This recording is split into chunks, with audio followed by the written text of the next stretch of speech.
Here, take this. It's on me. So, what brings you to this lovely establishment?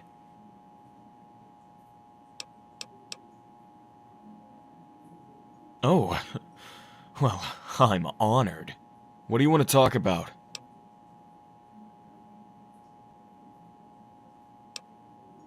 What does it look like I do here? I drink, I make a few deals, and then I fuck. Yeah, sure, it's a hard life, but it's a sure rewarding one. That's right. Born and bred in Reading. God, I hated that place. Only reason I joined the military was to get away from there. Rules never really appealed to me. In fact, I'm supposed to be on patrol right now. Oh well.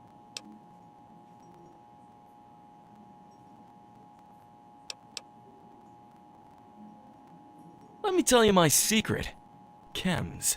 It's the magic word that fills your pockets with caps. You start selling those, and you're set. Come back soon.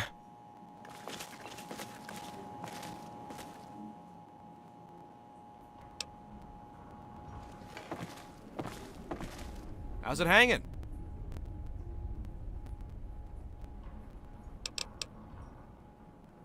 This place has had some wild times, but nothing will ever top this crazy bitch that used to dance here. She went by Ravishing Rhonda. She was much more aggressive and exhibitionist than the other girls, which a certain clientele enjoyed, but scared the shit out of others. The cage upstairs was created for her to keep downstairs a little more classy. She even started taking on an S&M streak towards the end of her tenure.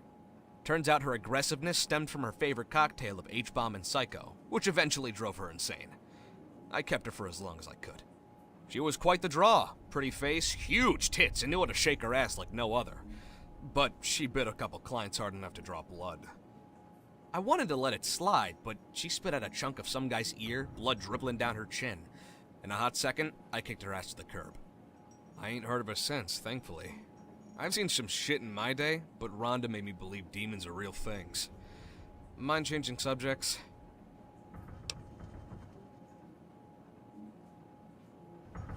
How's it hanging? Here in the White Rabbit, you mean? Drinks and pussy. That's about it.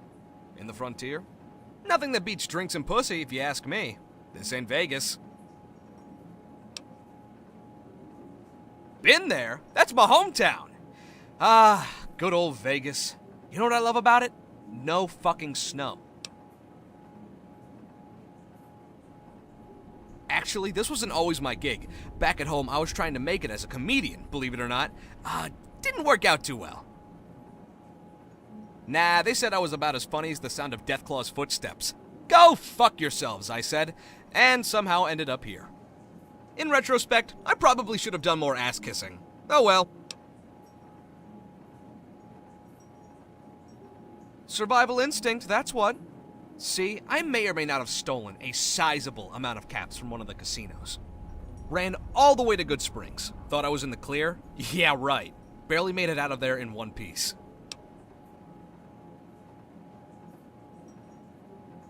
Oh, I'm sorry. I didn't realize I was talking to a fellow comedian. Bring back the money. What are you, crazy? Nah, the families aren't really big on forgiveness. They'd still kill me just to send a message. Besides, caps don't usually last very long around me. Hookers, booze, cards and dice, the occasional jet. These things tend to empty your pockets real quick. Anyways, the Mojave had proven to be way too dangerous, so I got the fuck out of there. Never looked back. And now I'm here, serving drinks to these horny snowmen. Yep, that's my little nickname for the locals.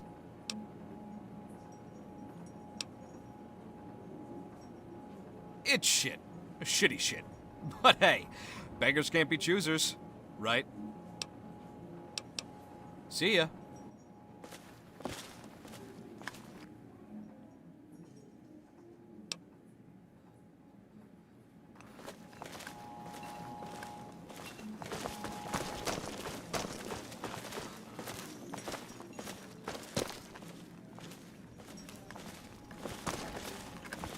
Ah, fresh face. Maybe a new regular too? Come on, take a seat. Make yourself at home.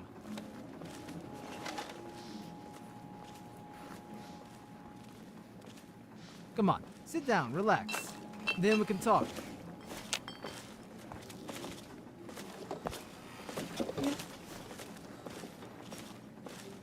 There you go. This is nice, isn't it? There are goddamn snowstorms outside, and here we are, all warm and cozy, just shooting the breeze. Name's Arthur Finn, but call me Art. Most people do.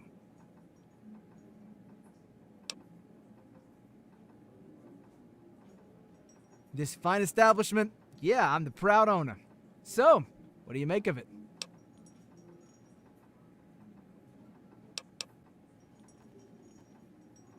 Alright? Fuck, I prefer if you just called it a shithole or something. Alright is just... What is that? Bland as hell. Pretty darn good, but success is something of a double-edged sword, my friend.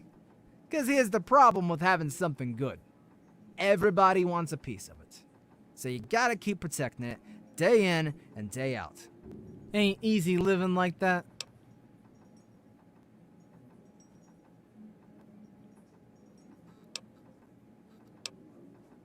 If you can stand the stress, absolutely. They use it, yes, but it's actually Roman. Or so I've been told. It's a gift from an old friend. He was and still is one of Caesar's finest. I used to do some dealings with him. Made some friends, some enemies too, but I guess that's the price of doing business. Trading of sorts. Mostly smuggling in booze and stuff. Poor bastards have to go all sneaky beaky like to enjoy themselves a bit. Now you sound an awful like one of those NCR sheep. Listen, you may not like everything the Legion does, but at least they know what they're doing. The bear's like an old whore. Doesn't know when to stop, ends up with a broken hip, you know? They just can't carry their own weight anymore. Apparently that's why Blackthorn and his little splinter group decided to leave. But honestly, what they're doing here isn't a whole lot of different.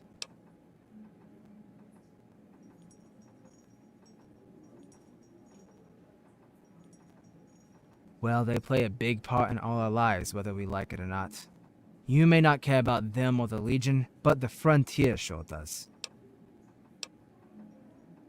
Nah, they're spreading like a plague, but they're managing it pretty damn well. Probably because they don't hide behind the politics or take any shit from the people they conquer. No, they just force them right into submission. Cold, but smart.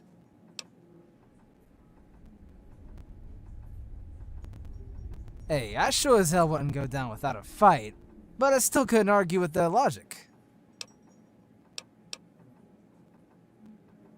Did you see any of them wearing a collar? No, you fucking didn't.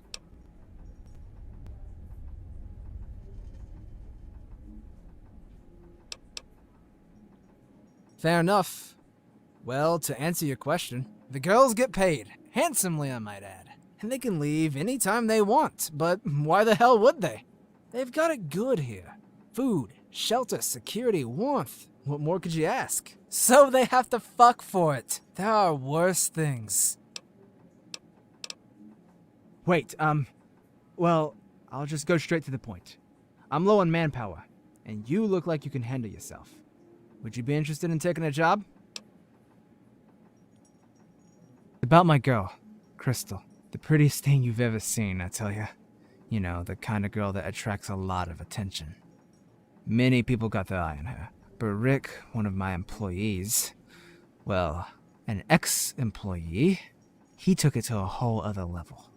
He and one more guy were supposed to escort her to Green Ferry, but Rick kneecapped his partner and took Crystal away. Motherfucker kidnapped her.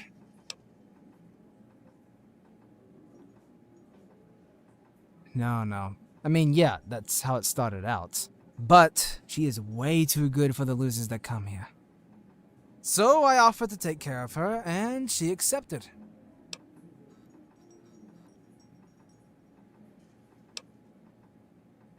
And she really knew how to show that appreciation, if you know what I mean.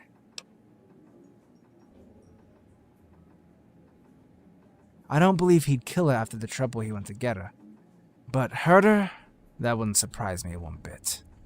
And if you were asking to know if he'd be dangerous for you, well, he can hold his own, but he ain't that much of a threat. Glad to hear it. Get her back, and there's 500 caps in it for you.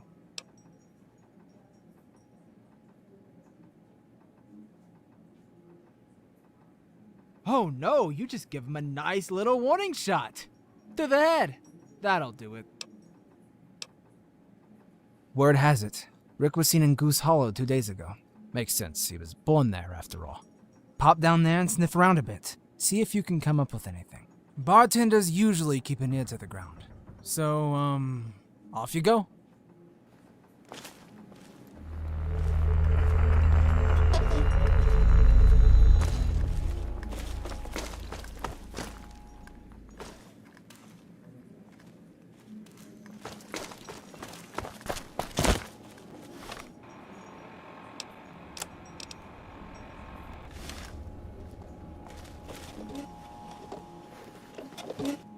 Oh, hey there.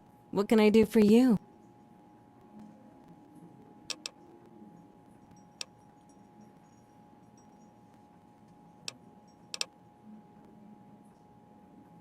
I'm Jessica Redborn. I just dance and entertain.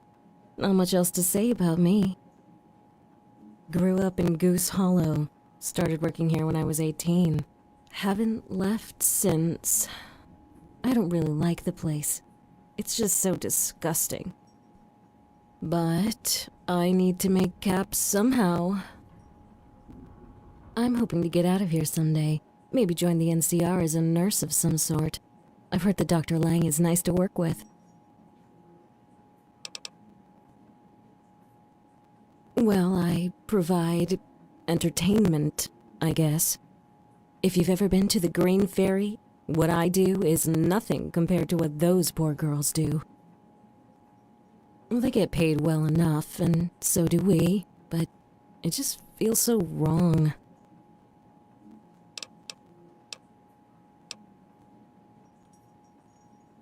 See you later.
What can I get you?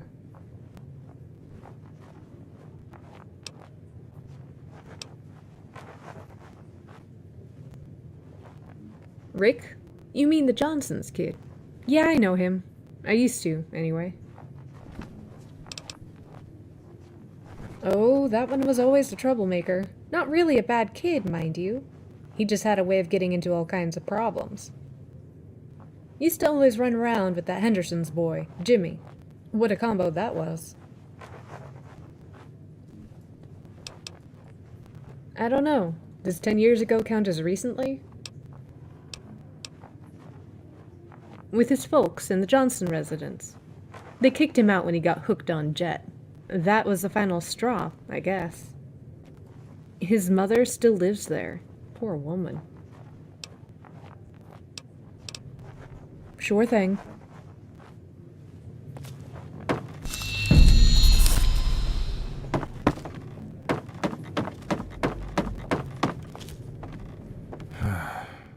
Welcome to the Goose Hollow Post Exchange. Ready to purchase some goods?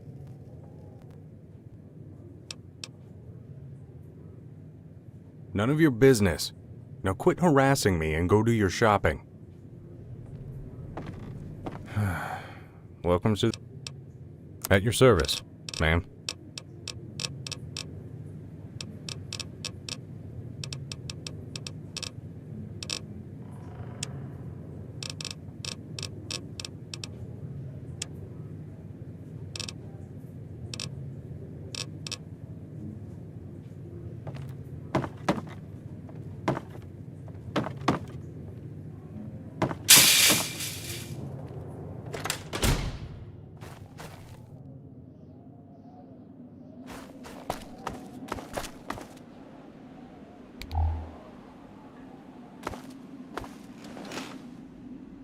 Howdy, youngin'. The name's Walter Dunn, but most folks just call me Quick Gun on account that I can drop a man before he can blink. Used to be a desert ranger. I came up here to retire, but turns out war follows me like a lost puppy. Blackthorn and the Youngbloods got the front lines covered for now. So I just play my guitar and enjoy my peace. But I reckon the day those Legion fuckers set foot in this town is the day they understand the word fear. I might be an old man, but pre-war nukes are older and they only do half the damage I can. So enjoy your stay. Take in a few beers. I got it covered.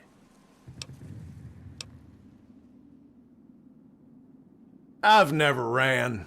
Anytime those bastards come to town, they'll have a problem.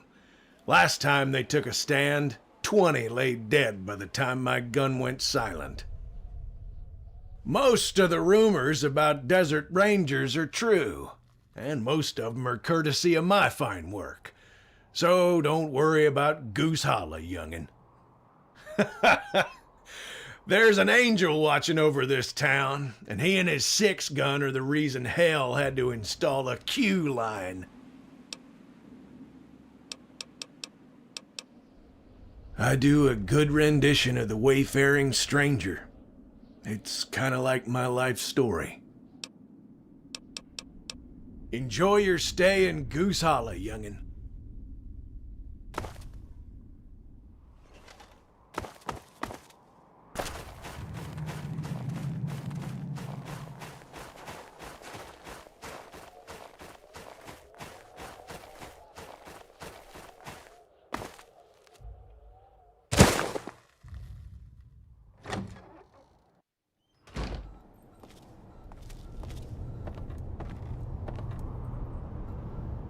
Who are you? What are you doing in my house?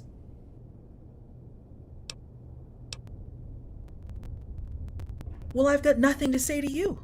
He's dead and buried as far as I'm concerned.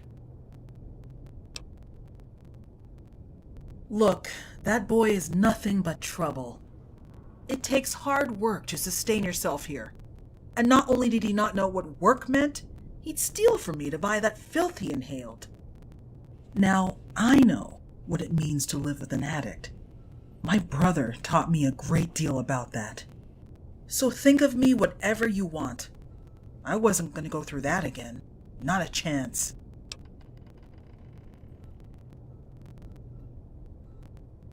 Rick is back? No, I doubt that. I think you've been misinformed.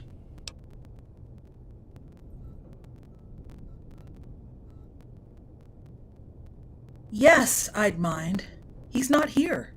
If he really is back in town, I can think of only one place he'd go. Talk to Jimmy Henderson. He'll know. After all, he's the one who ruined Rick in the first place. And now I'd like you to leave.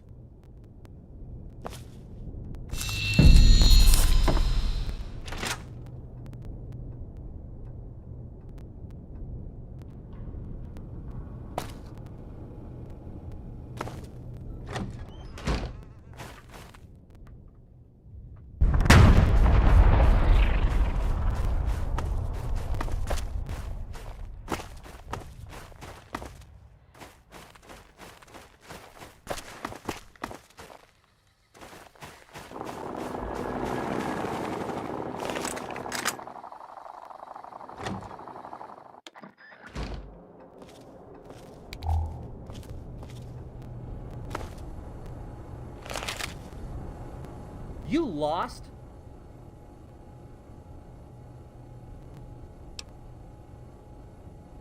Maybe. Maybe not. Maybe fuck yourself. How's that?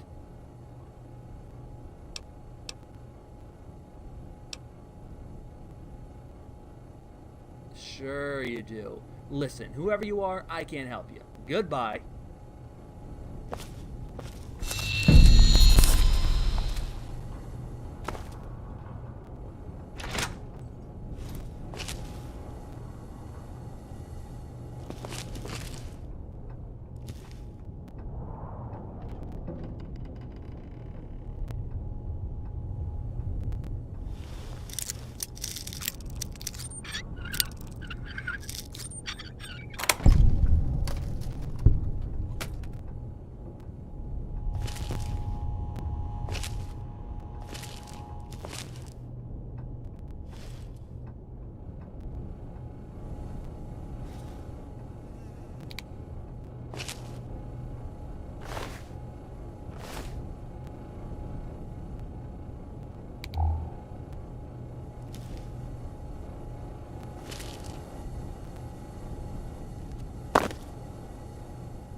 Well now, no one's came this far north in a long time. Just what has brought you out all this way?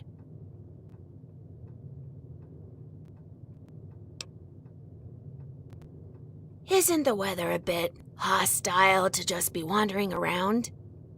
Either way, you're very brave. Or just impervious to the cold. Well, you're welcome to stay as long as you need to. If you need anything, just ask.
Oh, it's you again. My story? Well, if you insist. I'm a ghoul, and I'm pre-war, so as you most likely know, I've been alive since before the bombs dropped. It was great back then. It was never a frozen wasteland, you know? It used to be beautiful. Green grass, green trees, blue water. Nothing compared. Then the bombs dropped. I stayed here with Henry, but I think we were quite close to a nuke strike. The changes were slow, but we became ghouls. After that, I've just been here my whole life. Haven't been out much, only tend to the animals and crops. That's it, really. My name? Oh my goodness, that was terribly rude of me. My name is Julie. Julie Hargreave. Ah, yes, the Mr. Handy. That old thing has been in service for over 200 years before it finally crapped out on us a few months ago. Tell you what, you take a look at that Mr. Handy. If you can get it working again, you'd earn our gratitude and a nice reward. What do you say? Brilliant. This could take the load off of us old ghouls. I, and reluctantly Henry, would appreciate it.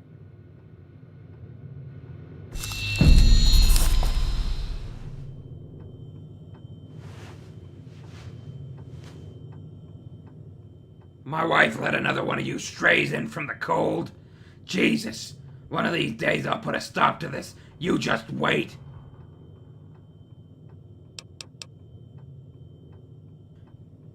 Me? I'm nobody, unless you get near Julie here. Then you'll wish you were never born. That answer your question? It's long, boring, and dreary. Oh, and none of your business. Shove off.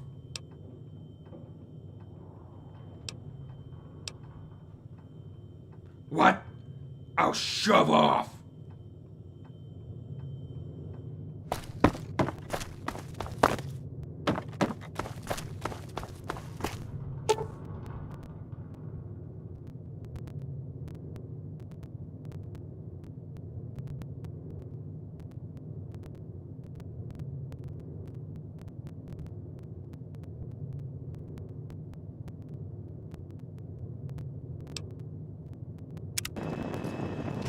How may I serve you, mistress?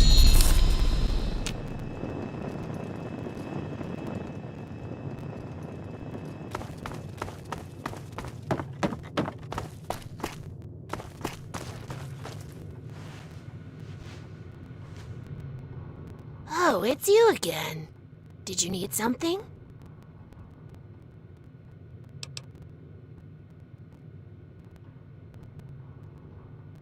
You did? That's wonderful! I can't tell you how helpful that Mr. Handy has been in keeping this place together.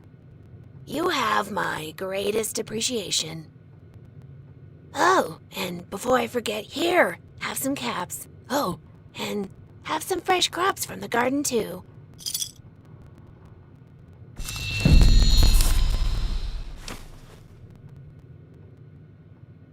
You're kind to offer, but no.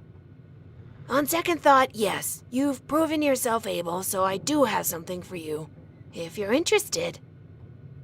As you may have noticed, we have all these lights here, but they aren't working. Sure, we have candles, but it isn't quite the same. Not only that, but because we don't have any power, we have no heating. And in this cold, it can be devastating. We're just scraping by right now. But I've overheard from visitors in the past when I've asked them about a power station in the southeast. It's one of the few that is still standing. Well, yes, I don't mean to impose, but if you did this for me, for us, we'd be in your debt. Oh, and there's something else you should know. From what I'm led to believe, the power station is inhabited by hostile robots, so you'll need to be very careful. If it's too much, I understand. So, what do you say? Wonderful! Oh, and before you go, someone gave me a password to the terminal. I think you need it to get into the power station. Here you go. Oh, and please be careful.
Stay back!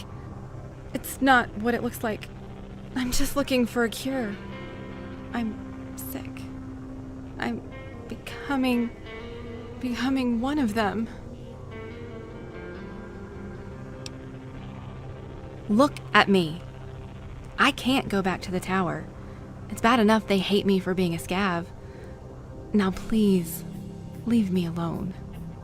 I don't need pity, just a cure.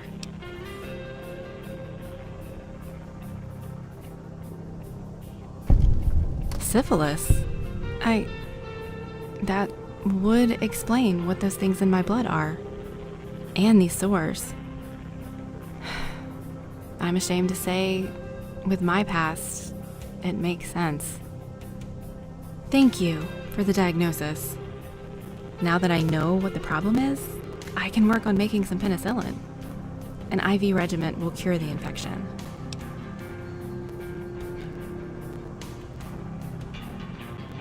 I used to work at the Filthy Nightingale. I did a lot more than just dance, as you've guessed. Just life for a poor scav girl. Or at least I thought. One day I just couldn't do it anymore. I saw an NCR poster on my way to work and decided that was my out. But they wanted no parts of me. I met this woman just outside Goose Hollow who gave me a pamphlet. I followed it to Abernathy and joined the Crusaders. I never fit in there either. Some holier-than-thou bitches made my life hell. Caddy doesn't do it justice. When I got really sick about a month ago, I left and found this place.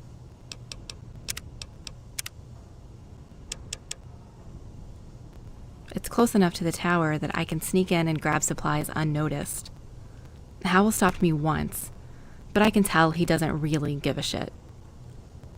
The only one I miss is Wendell. That man is a trip. I honestly don't know. Maybe after the infection is gone, I'll head to Junkfleet and look for a new start there. But hey, don't be a stranger. It's nice to meet someone in the wasteland that isn't a total asshole.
Area secure.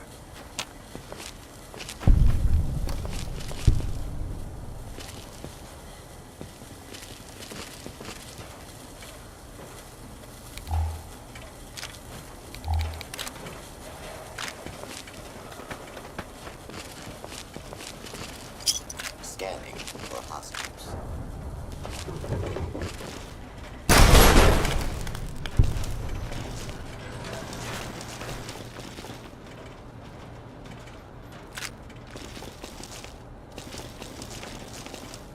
Move along, please.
Multiple failures detected.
Hello, sir and or madam.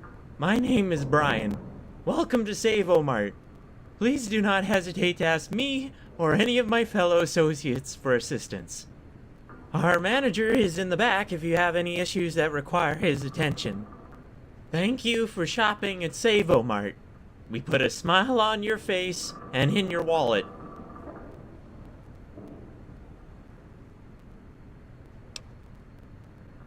The manager is a fan of old world commerce. He finds all of this quaint.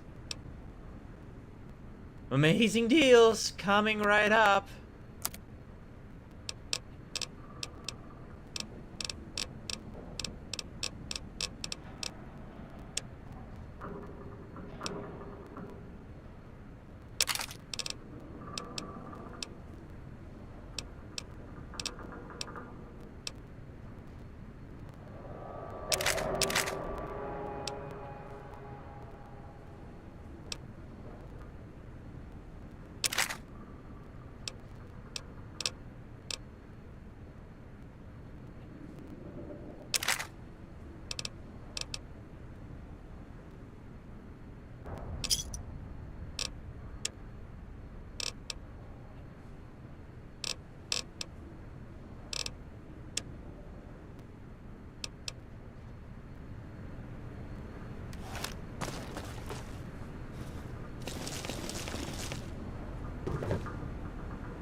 Oh, it's you again.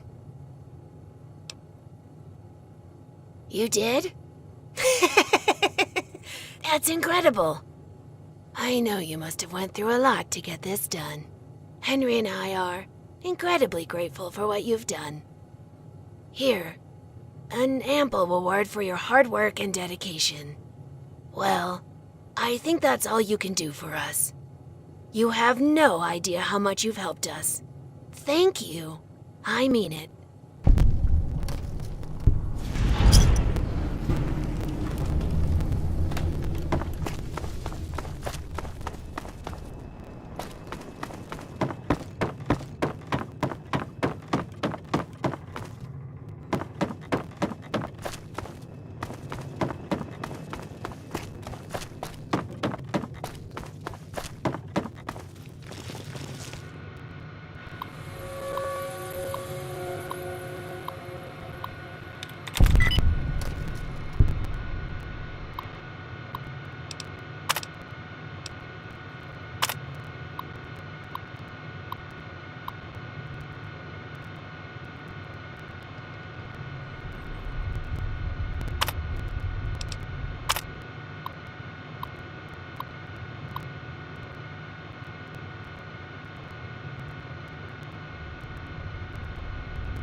Well now, looks like the ghouls have let another one in from the cold. Tell me, do you know the ghouls that live here?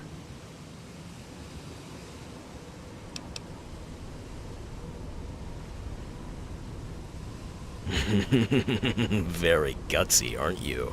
Alright then, I'm assuming that's a yes. You see, we had an arrangement with these ghouls. They pay us a modest fee, give us some of their crops, and we leave them alone. But in the past few months, they've gone quiet. They won't talk to us, but obviously they're still alive and kicking as of yet. And now you're here. I'll make this short. You come and find us at our hideout, and we'll discuss the details. You don't? Then Julie and Henry might find themselves buried face first into the blood-red snow. Your call.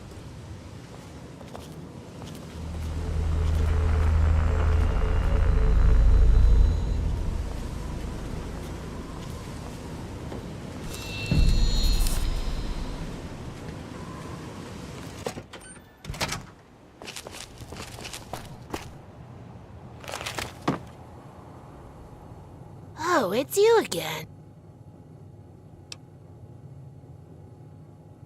Oh, what? I thought we were rid of them. I thought they were leaving us alone. What did they say?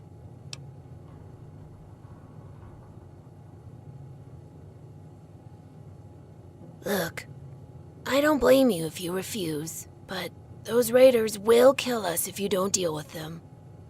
Look, if you do, I know where they're... Wait, Henry? What are you doing? No, you can't take them on by yourself. Come back!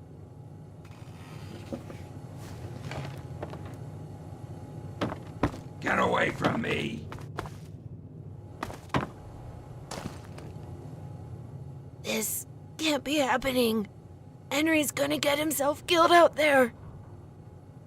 Please, you need to find him. I have this key. It'll get you into their hideout. The raiders gave it to us years back. Oh, and I'll input the coordinates of the hideout into your Pip-Boy. Oh, wonderful. Just please be careful. Losing Henry would be devastating enough without being responsible for your death. Here's the key and the Pip-Boy coordinates.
You again!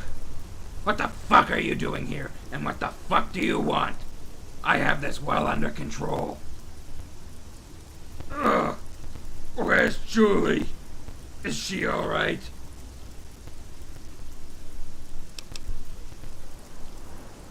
Just what the hell do you think happened? I took out 3 of these assholes before one of them got off a lucky shot. I just need 10 minutes to recover, and I'll kill every single one of the bastards in here. I just...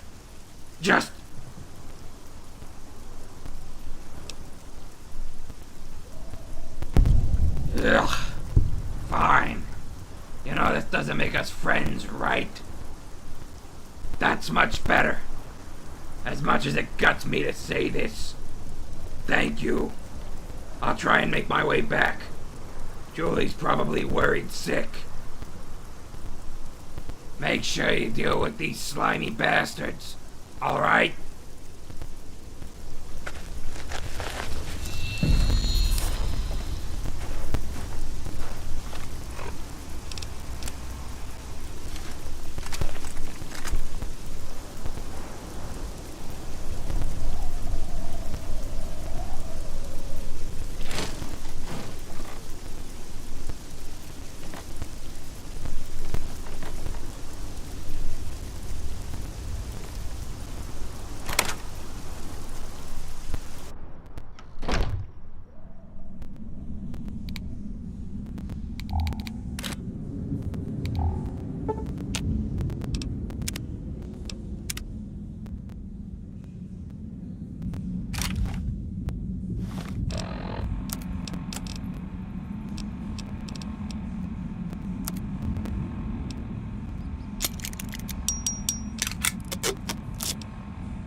have a seat.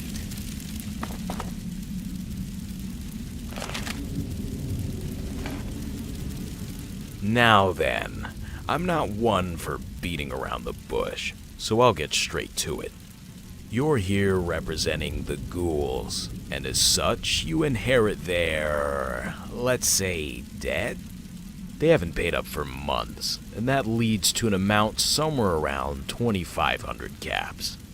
Pay it, and you can leave here scot-free.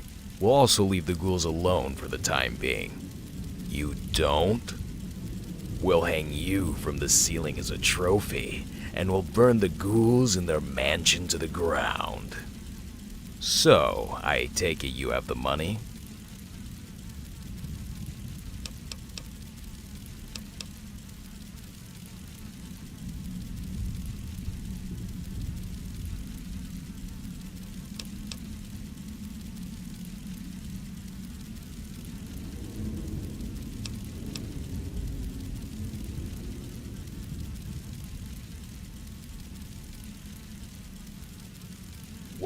What? Jesus Christ!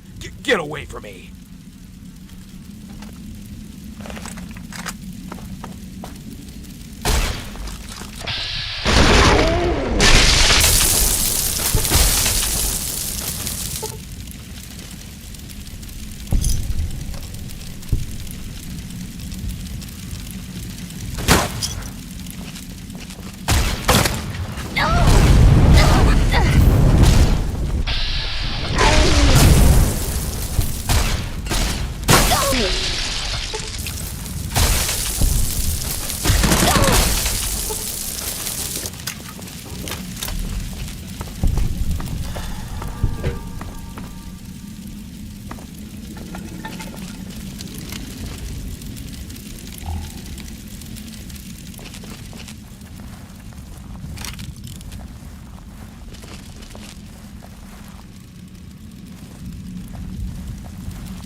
And so you're here.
And so you're here. Have a seat. Now then, I'm not one for beating around the bush, so I'll get straight to it.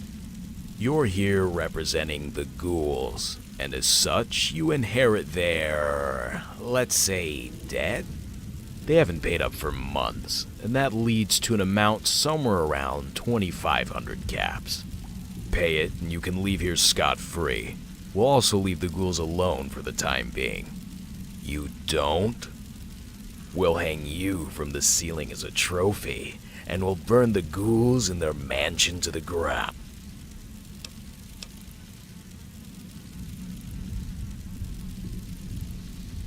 True, I had considered that.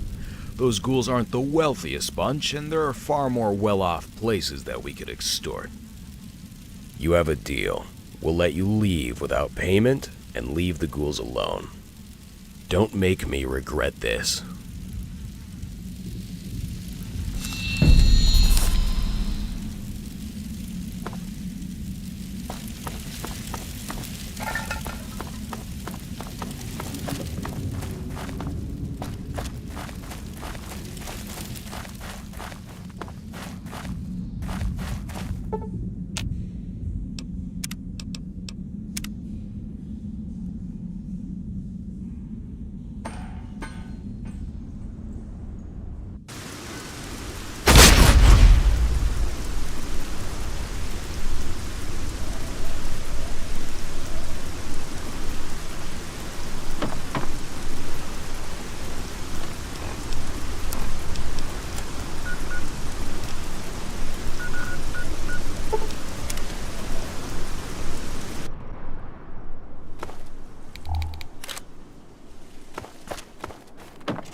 You're back?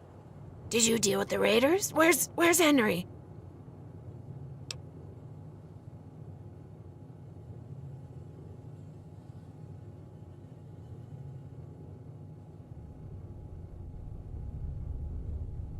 Oh, thank goodness. I'll wait for him. Anyway, what ended up happening with the raiders?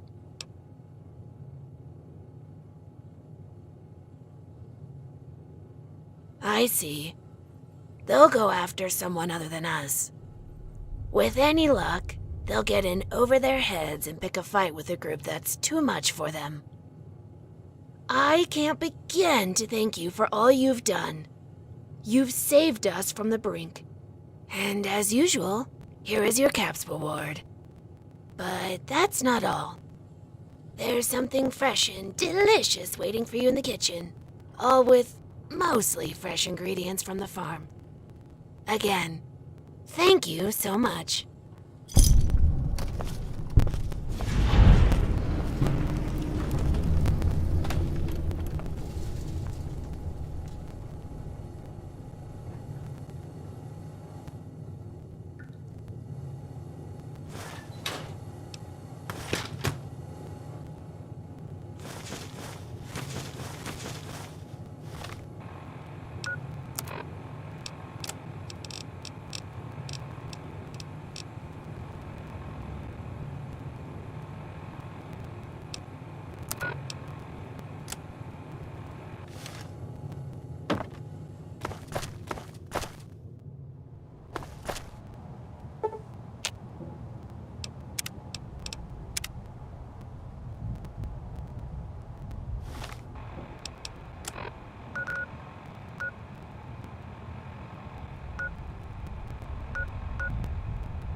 Bonjour, traveler. I am Maurice Sancroix, salvageur par excellence. I got a lot of work to do in this freezing water, so let's keep it short. Oui, I have the finest selection of salvage in the frontier.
Hey there, doll. Are you new in town?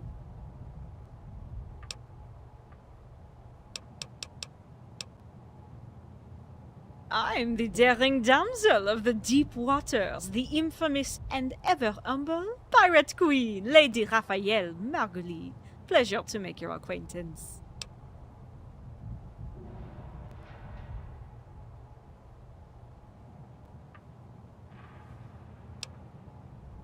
Not much else to tell, doll. Besides, I like being a woman of mysterious origins. It makes me a bit more sexy.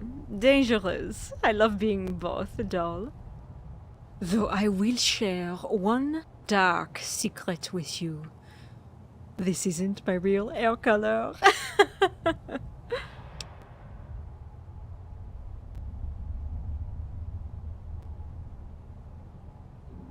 Aye, and you can always trust that I'm one sybaritic, dissolute soul. It's the nice ones like the NCR who will betray you without notice. Perhaps it's a more honest living to be a pirate then, eh?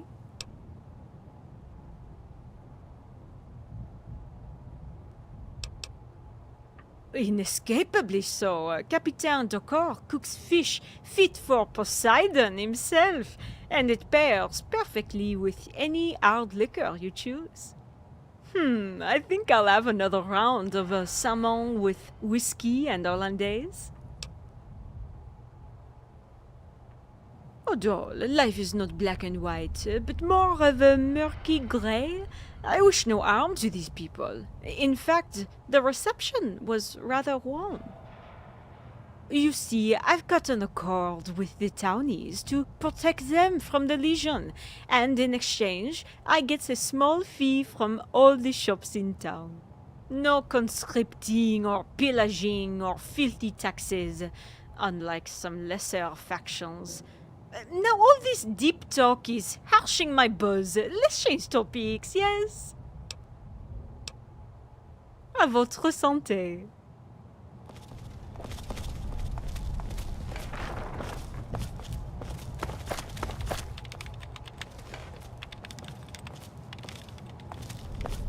Welcome to La Table du Capitan, the freshest catch you can get in the frontier. Well, friend, I was the captain of the flotilla that got us to port. It's also great marketing for my restaurant and my love life. Of course!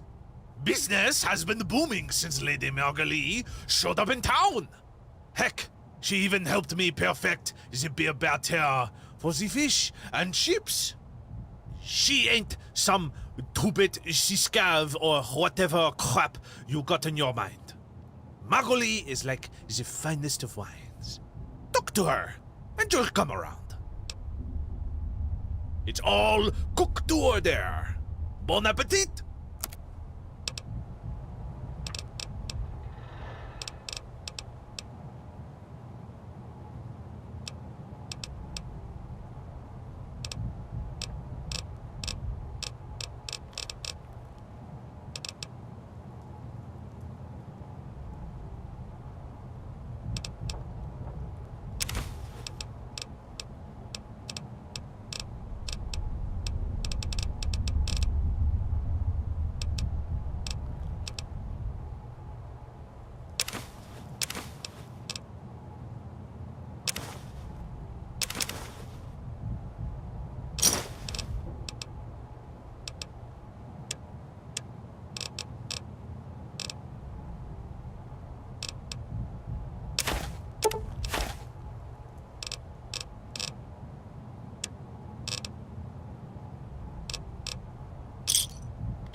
This feeling I'm getting. Something you have done is causing it. A shifting in the air and the world. Just what have you done?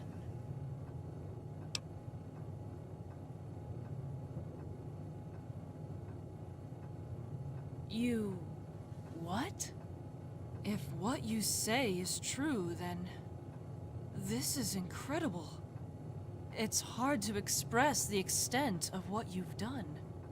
The great evil I felt stirring below this frigid tundra is subdued and fading. The amount of souls saved by your hand is immeasurable. I can't let you go unrewarded. This is paltry next to your deed, but it's all I can give.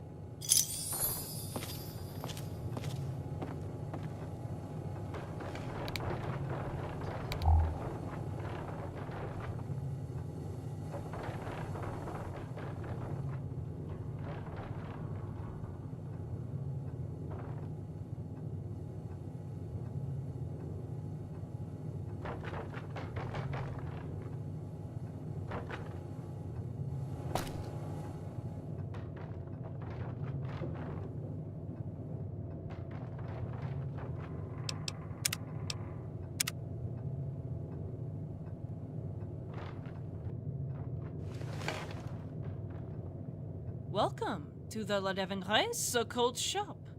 I'm Miss Margot, the great Sibyl of this moribund world. While I'm blind, I am not defenseless. So, if you're planning on using that to your advantage to steal from me, I strongly urge you to think twice.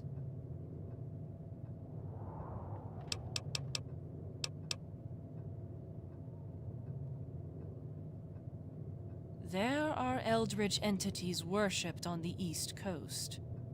Dark, hideous powers not of this world. Stay far away from them and their followers.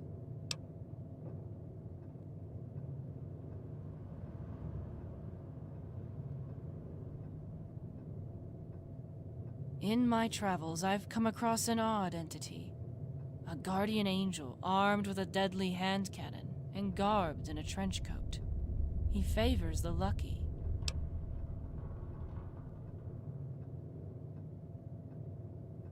There is an evil that slithers beneath the frozen grounds. It beckons like a beacon to the black-hearted, to those enslaved by vengeance and vice. There is an evil that slithers beneath the frozen grounds. It beckons like a beacon to the black-hearted, to those enslaved by vengeance and vice. There is an evil that slithers beneath. I see it pulsing, writhing in the darkness, beyond the mortal veil. Don't stay in the frontier long, friend, else it will ensnare you too.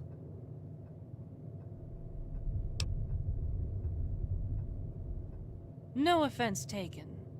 I lost my sight as a child and my parents spent years trying to cure it. Eventually, they turned to the occult out of desperation.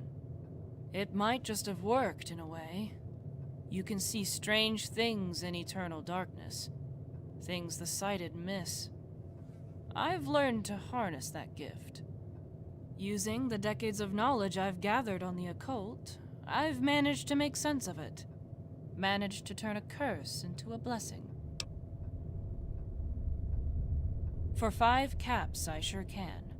But mind you that the future is moldable as wet clay.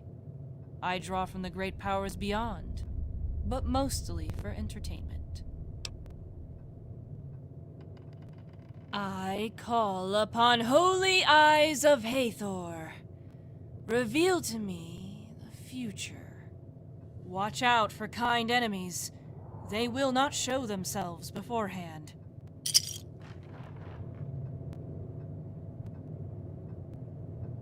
Welcome back to the La Devon.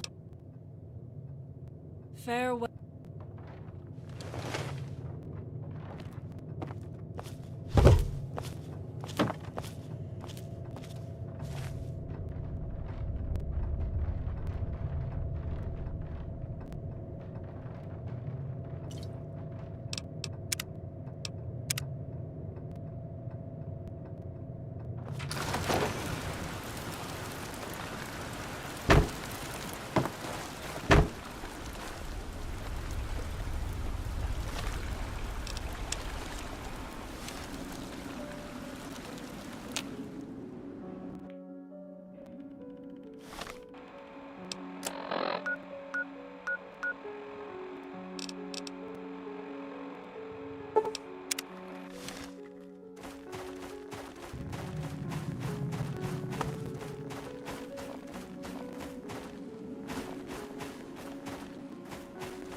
I don't know how you found this place, stranger, but you best be turning back now. This is American citizen territory.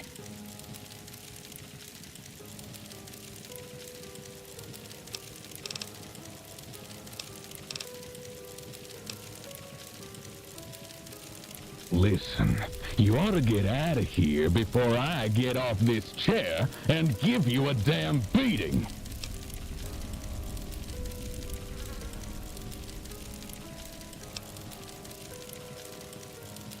Fuck off. That ain't none of your business, stranger. Now you just move along with your business before you get hurt. You hear?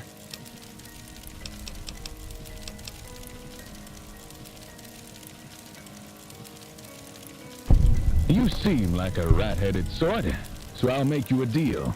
Do me a little favor, and I'll let you in.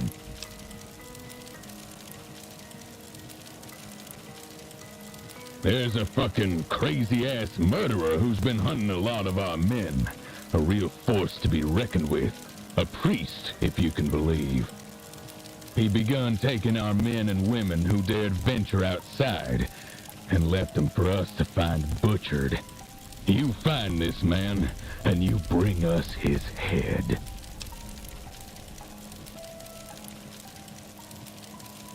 An old church near Arlington. How suitable.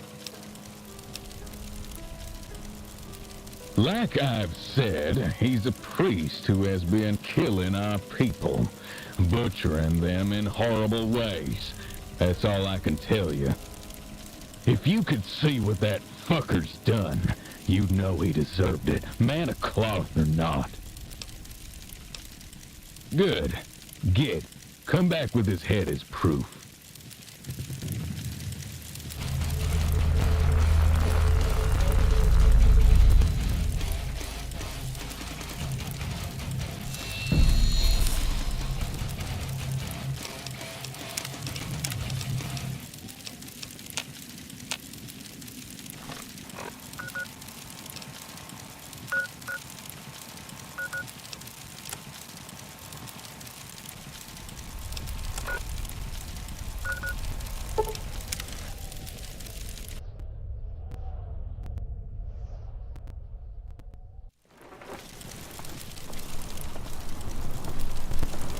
Go away.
Yeah. What the hell do you want now? Hold it up to the camera. Oh, shit. That's it, ain't it? That's that damn religious weirdo who's done been tormenting us. All right. You seem on the level, so I'm gonna let you in. Just don't do anything stupid. We won't think twice to shoot.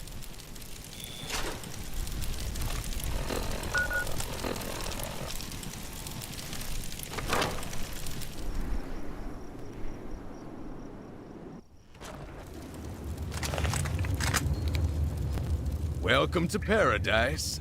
Don't do anything worth getting yourself killed. Dietz will be wanting to talk to you. He ain't exactly keen on new faces.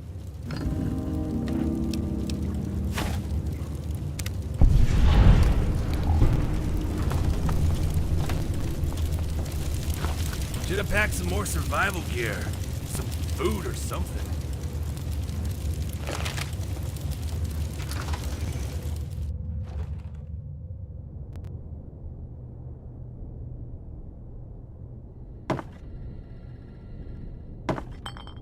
Yeah?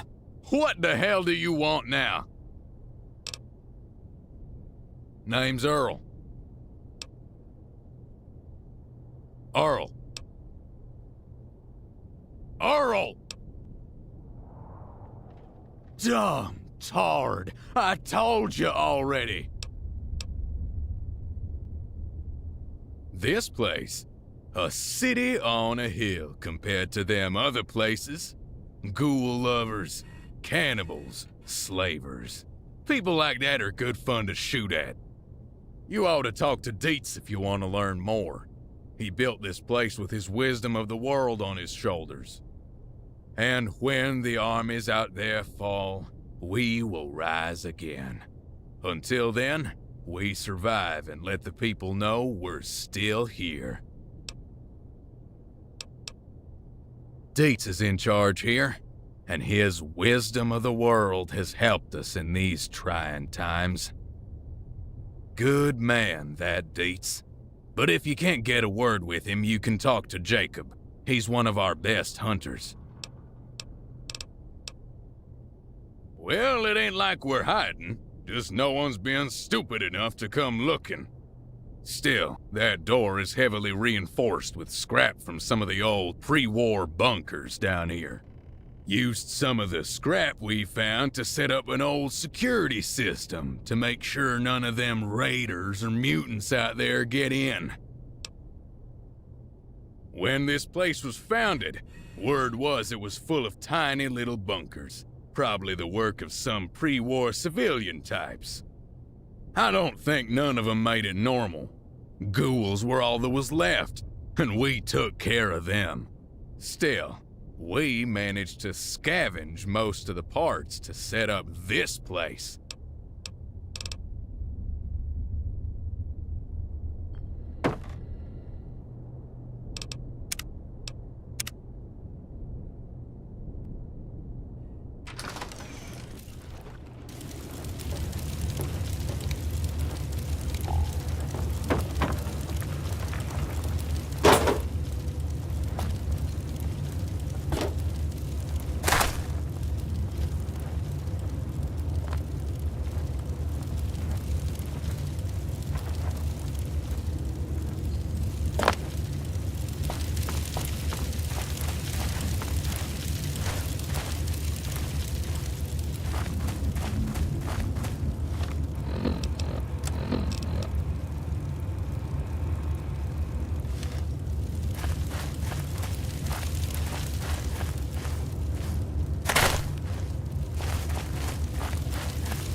Watch your step there, pal.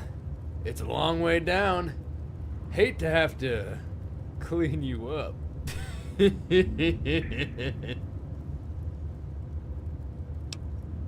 Charles, but people around here call me El Rey.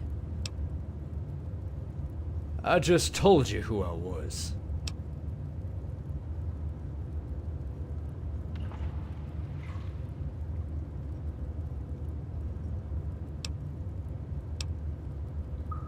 Me? I guess you could call me the butcher, but I don't serve the food. No, I don't serve it. Carve it up good. Makes it a nice meal. Weren't you listening? I just told you that I'm the butcher.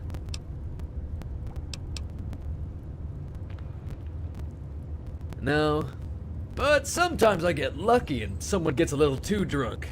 It sure is fun to hear the screams. And it's a long way down.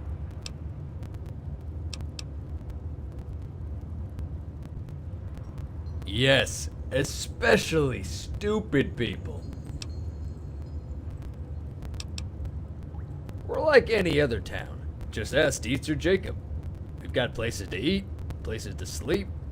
Well, maybe not for you. I'm sure Dunn and William would be willing to offer their services. And if you need food, the old man will serve you.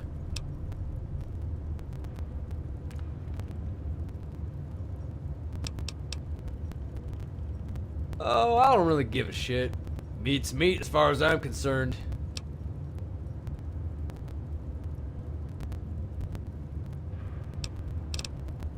Watch your step.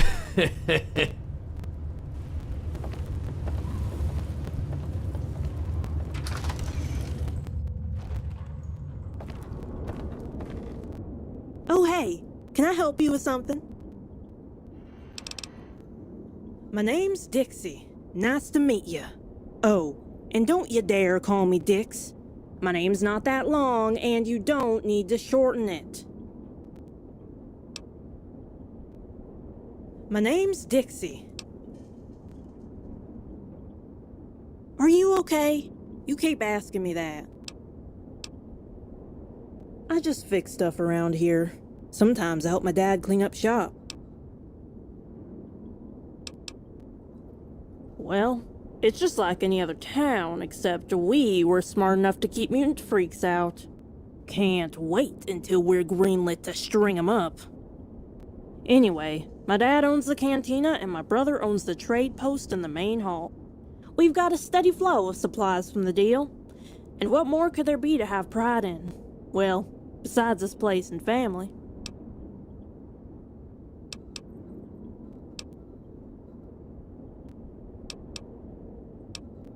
Dietz and Jacob are in charge.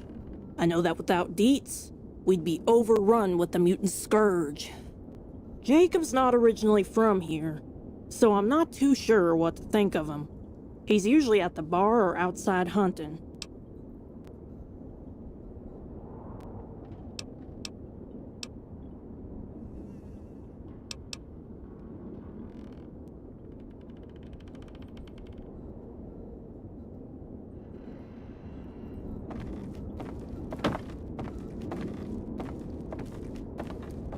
The hell you looking at?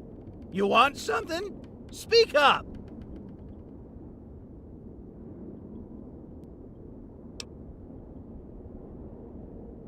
My problem? My problem? That's my business, you little shit. If it were up to me, you'd be cleaning my boot. I don't have time for questions. What are you, some kind of idiot? Get out of my face.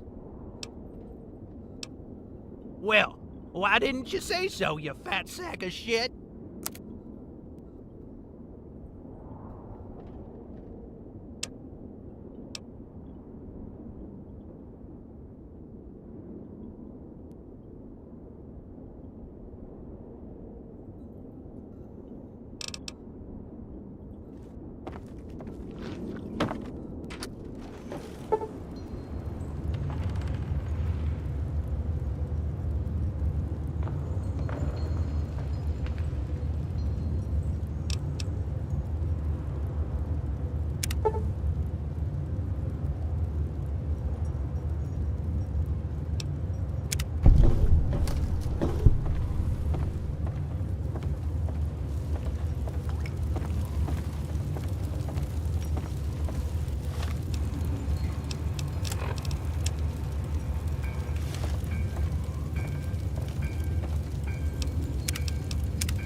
Should have brought some chewing tobacco.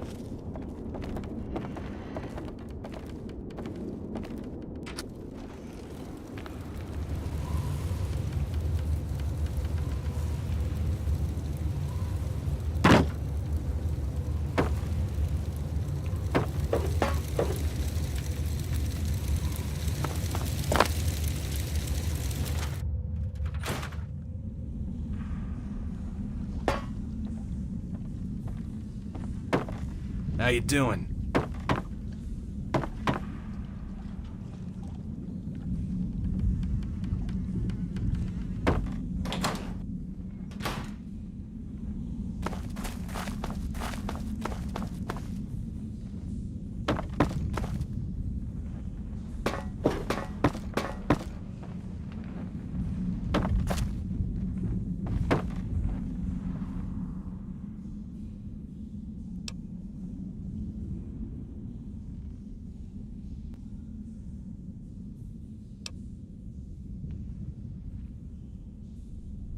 Keeping people out.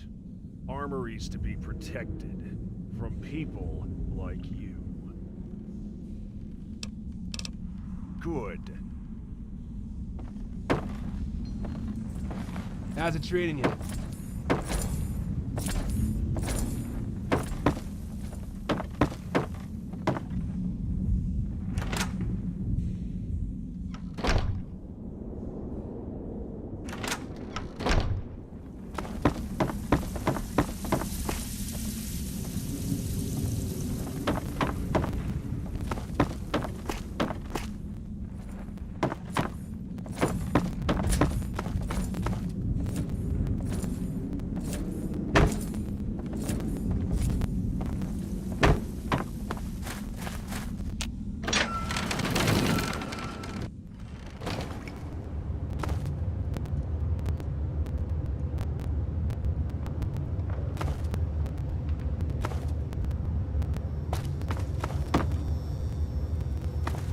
call me paranoid, but I don't reckon we're getting the whole picture here.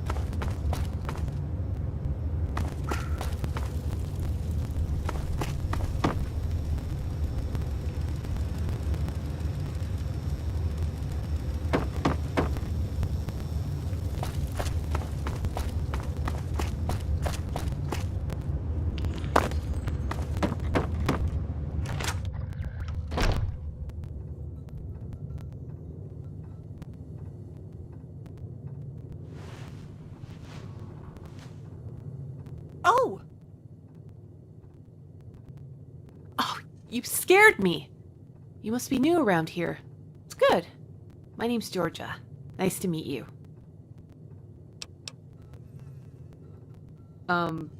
Georgia? You like it? I built it for my mother a while back. I like to think of it as a symbol of hope. Of course, that's not what she looked like, but the similarities are present. It took me months to chisel that out of the rock. I'm glad it turned out the way it did. Come visit me again sometime.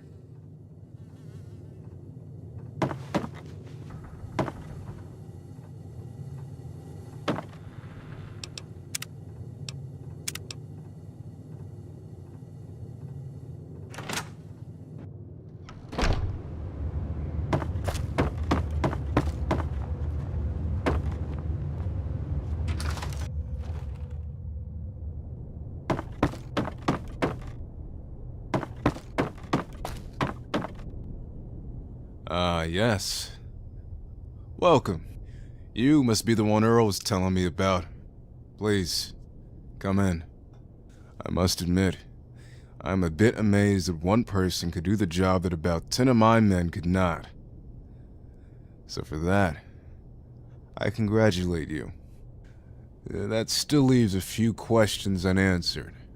For example, I'm not sure why you've come here. Now, most people who come from the West wouldn't dare venture this far into the wildlands. So tell me, why are you here?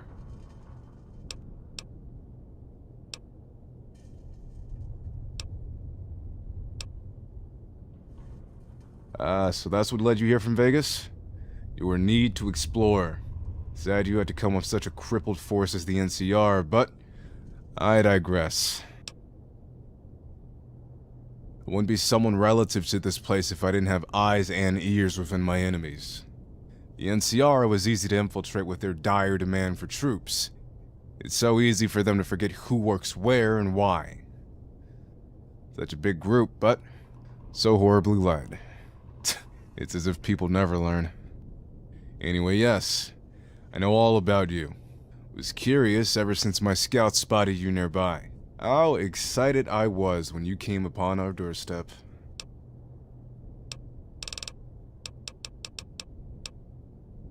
You can call me Dietz. You must be thinking it's an odd name. I know, but one must honor where they came from. Dietz. As I said before, my name is Dietz.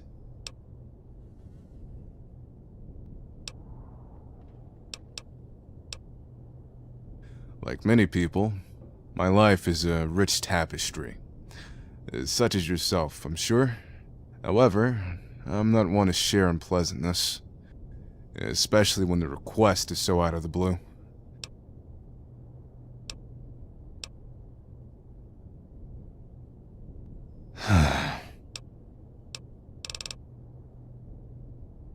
Yes. For your information, I'll be making sure that none of my men attack you outside. But I expect that you'll do the same.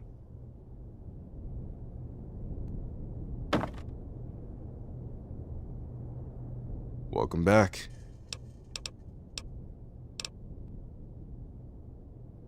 The land outside is harsh and cruel, but surely any town visible to the naked eye is prime meat for any growing empire. I only aim to keep my own little empire safe for now, ride out the storm, and live to fight another day. I admit it isn't the biggest community or even the most safe or practical.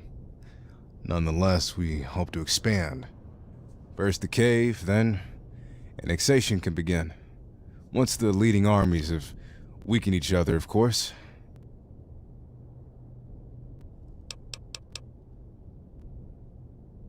I've lived for a very long time and seen many a faction war out. There's sometimes surprising things happen out of nowhere, turning the tides completely. Take the tale of the Chosen One from your lands. Who would suspect that a mere tribal could amount to such feats? However, we're not talking about one man in an army, we're talking about two armies, both of mass size. Stalemate will ensure in these lands for years to come. Eventually one will fade out, and the other will be left weakened. Unless, of course, another Chosen One rises to the fight.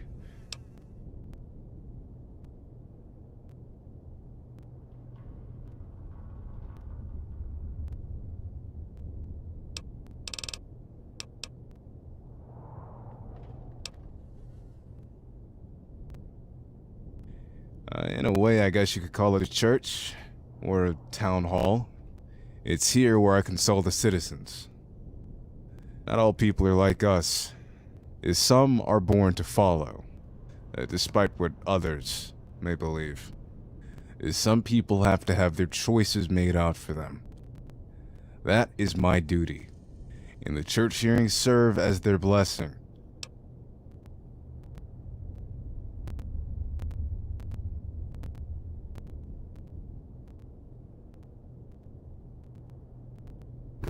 Oh, hey, small break. I gotta do something.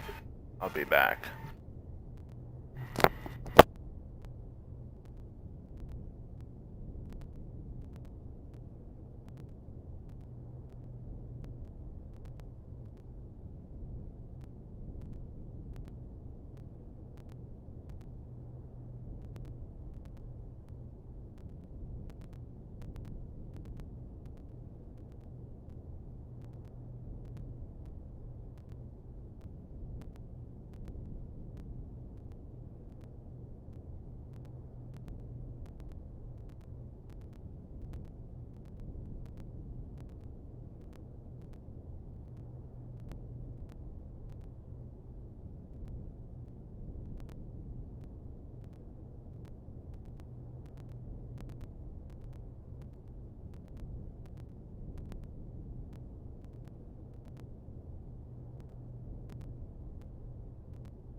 You killed many of our men like dogs.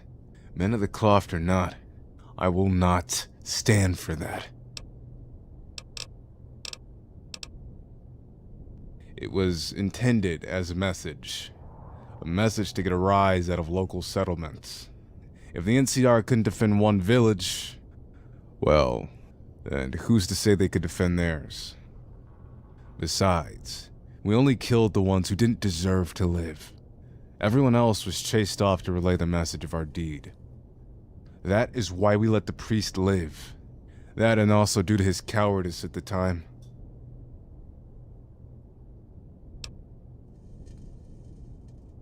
Anyone who supports our enemies, and anyone who's mutated beyond saving.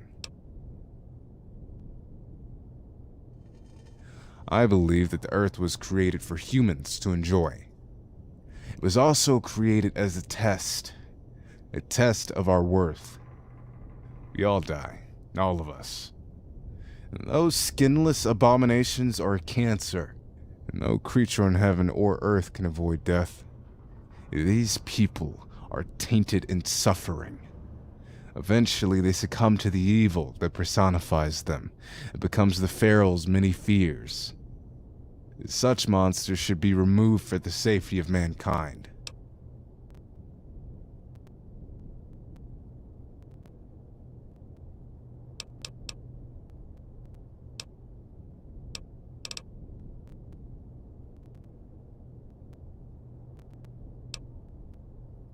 Another scourge upon humanity, but much worse. It is still a bullet works just as well. Creatures like the super mutants and death claws are humanity's biggest threat, and should be dealt with accordingly.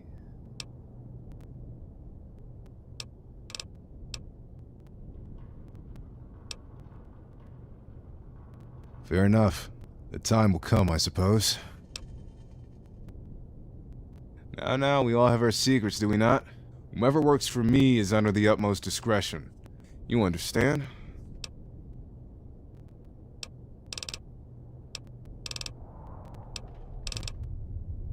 Until next time.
Yes.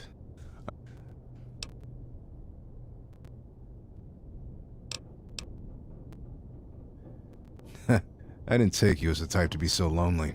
Is that why you joined the NCR? Was Vegas not to your taste? Oh, how the NCR woos the minds of so many, but you, I can tell you're much different. You can see past their lies, can't you? It wouldn't be someone relative to this place. The NCR was easy to infiltrate with their dire demand for troops. It's such a big group, but... Anyway, yes. I know all about you.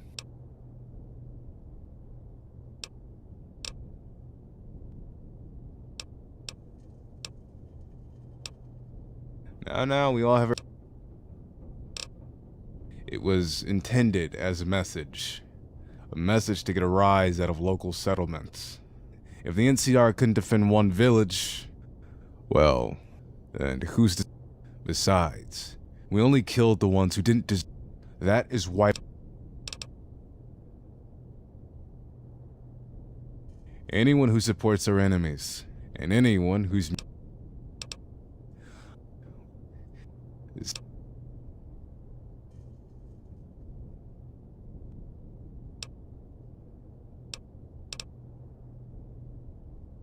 I don't kill them for enjoyment. You understand? It's to keep ourselves pure. Can you believe some people breed with those things? The thought is vile at best. Regardless, such monsters do need to be put to rest. And I'm glad you understand my plight. My daughter, she thinks differently. But of course she would. She never saw the things I've seen. Because of me, she's never gone hungry. Never had to do what God demands of us at times.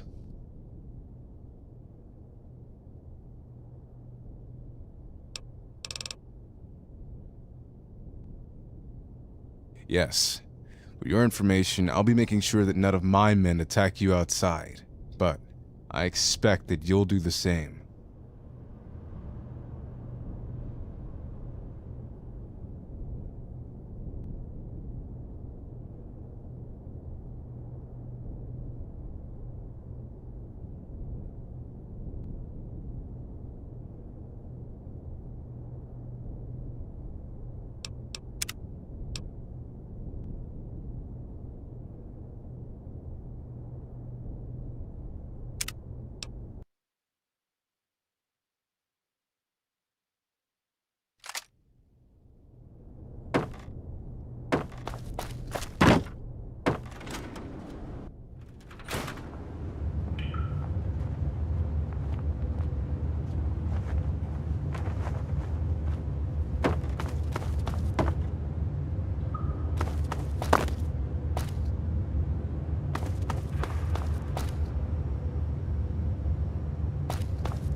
Should have packed some more survival gear. Food or something.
Should have packed some more survival gear.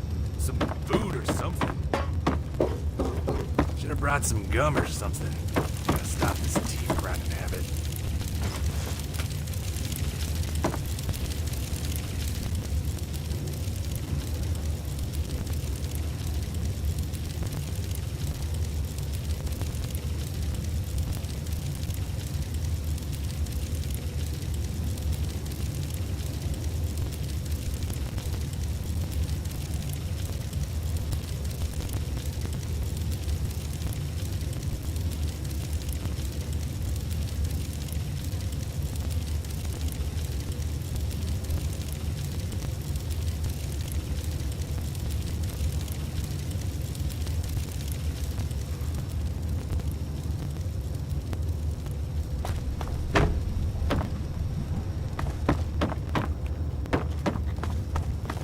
How you doing?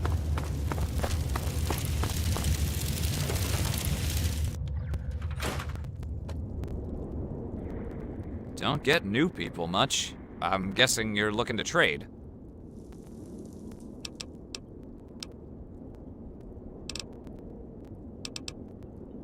Jacob's guys bring it in on hunts or raids. Not sure from where, but I don't ask questions.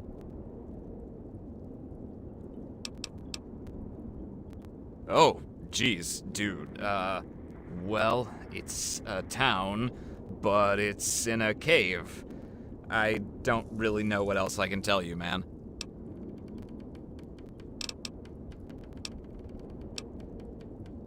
Oh, man, I hate those freaks. I mean, Dietz, he knows how evil they really are. Him and Jacob might as well cleanse these lands. I mean, I hope. Dietz says there'll be trouble in the following years, but he trusts that the strong will survive. Me and my sister are with that.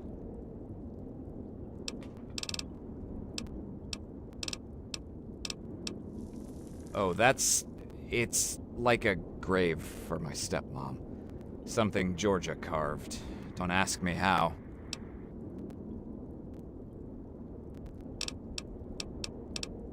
You got it.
Till next time.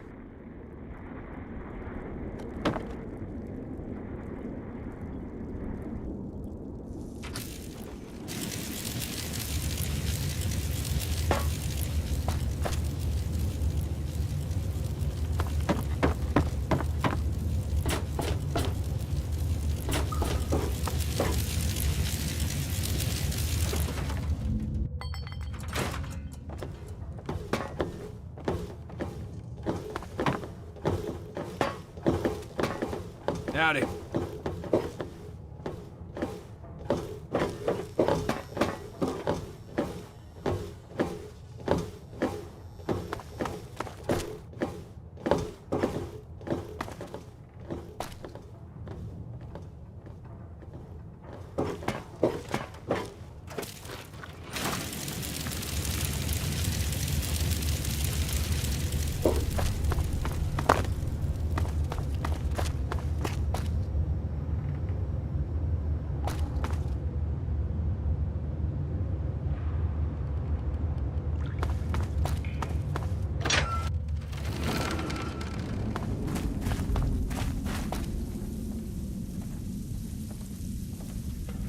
Call me paranoid, but I don't reckon we're getting the whole picture here.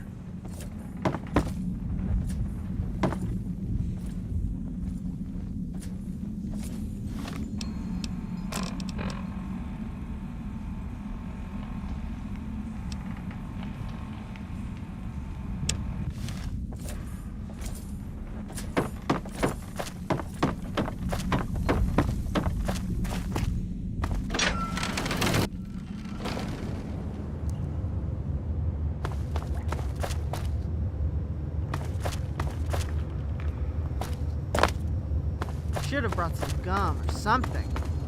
Gotta stop.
piece of crap! I just need you to send out one message. One. Can you do that for me? Please. Oh, sorry. I was in the middle of... Hey, wait. Who the hell are you?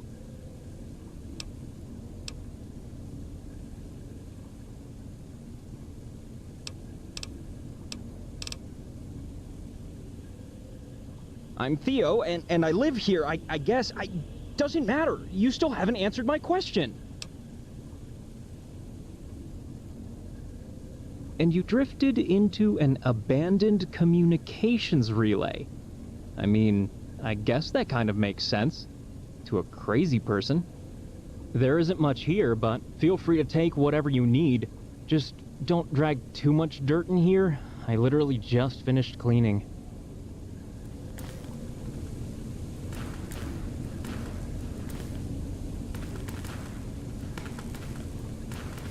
Hi.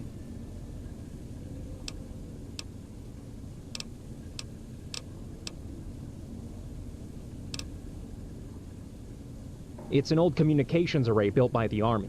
The Enclave used to use it all the time, but they stopped using it right before the war. Guess they found something with better coverage. Well, as you probably guessed from the armor, I'm Enclave. My family were all stationed at Navarro when NCR attacked. Most of the families went east to avoid the NCR, but we went north. Partially because the Enclave cell here asked us to come.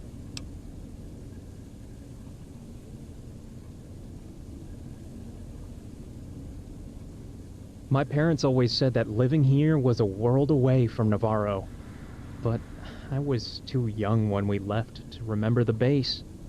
I like to imagine what it would be like to live at Navarro, mostly because I didn't have the best time here. The other kids liked to pick on me, and I hated the cold.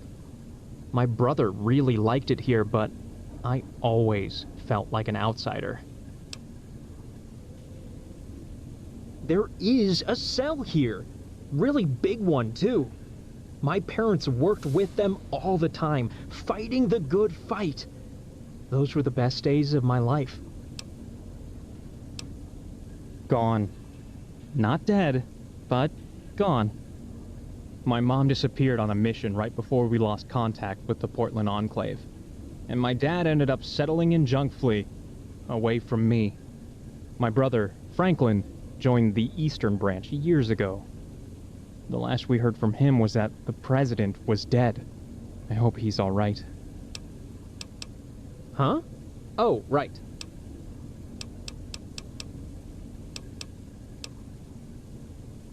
It's the armor, right? It's always the armor.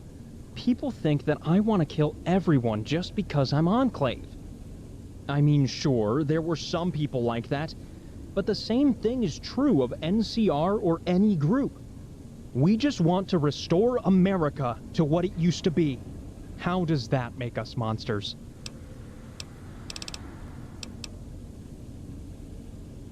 I'm trying to contact the Portland Enclave. They went dark years ago without saying why. My dad thinks they're gone, but I know they're still out there. I've been trying to get a message to them, but the only thing powerful enough to send it is this array, which, of course, doesn't work.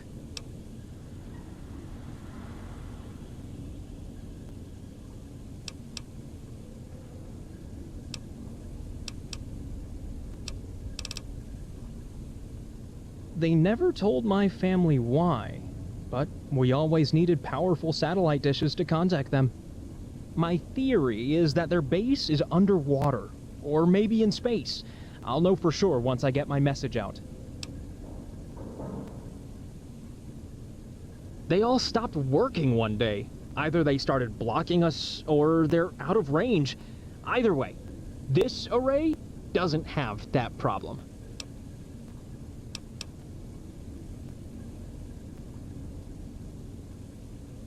This may be hard for you to understand, but the Enclave were a second family to me. Sometimes they were better than my actual family. They were always there when I needed them. And then they were gone. I need to find them. I need them.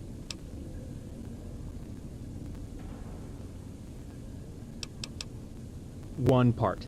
That's it. I know it doesn't sound like much, but the entire system is built around it. I need a Galeon Industries sensor module. There's a zombie that has one, but he tried to rip me off, and now I can't get near him. The only other one I know about is in Vault 6, and that place might as well be one huge coffin.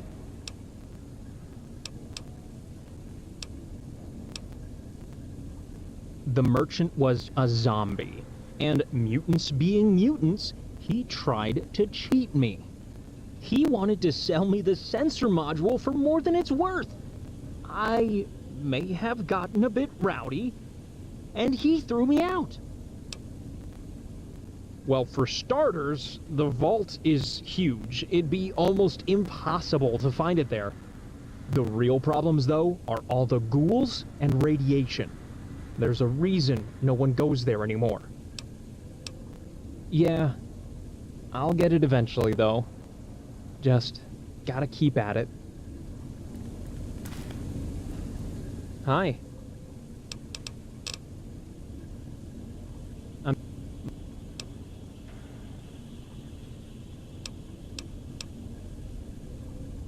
Good luck. I'm a decent mechanic, and this stuff goes way over my head. You'd need to have a PhD to get this place up and running.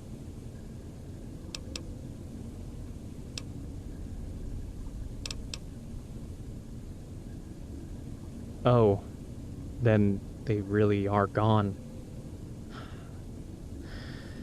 I guess this was all just a waste of time then. Thank you for telling me.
I haven't seen you around here before. I am Campmaster Forsyth, overseer of this cantonment.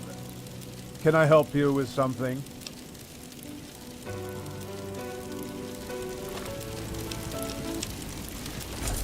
Hello again. I'm in charge of the tasks such as missions, intel gathering, and troop support. This camp serves as our staging area for field operations and acquisitions, and also home for those involved in such matters. It is also our face to the world, so I take great pride in representing our values. Feel free to look about the camp. I'm authorized to trade with outsiders for caps.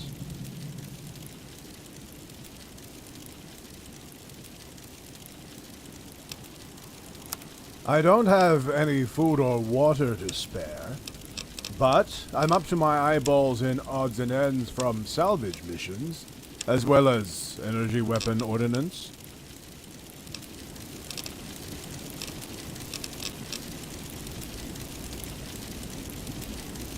Hello again.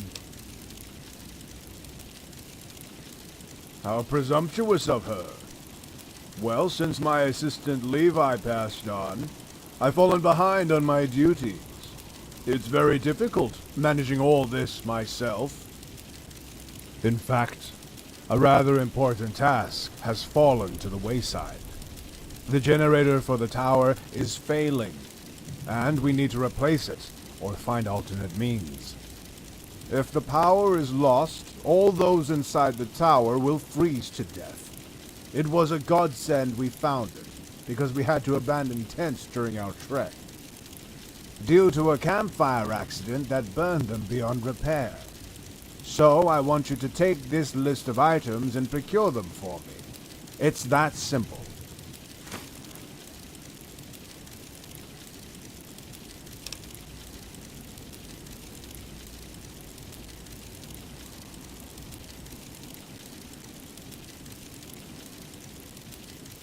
Would you air dirty laundry to someone you sought to induct into your fold?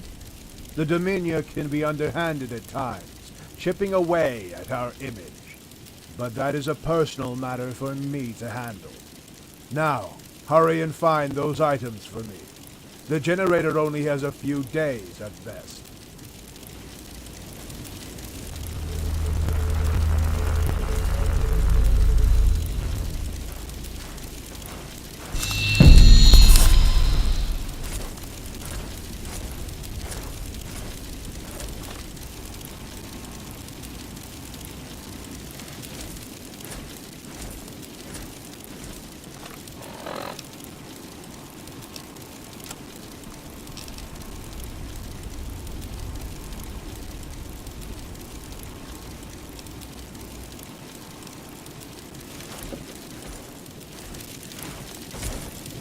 Another Gentile?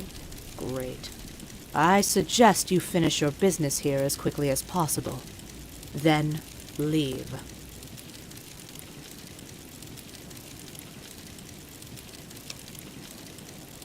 I was exiled, more or less. I publicly criticized the Round Table for their inaction, and was sent here as punishment. If they were smart, they would have killed me. Not much. I'm given little to do by design. Most days my responsibilities begin and end with the bonfire. You are a Gentile. You know nothing of the Lord or his mercy. I have little to say to you, and I do not like wasting time.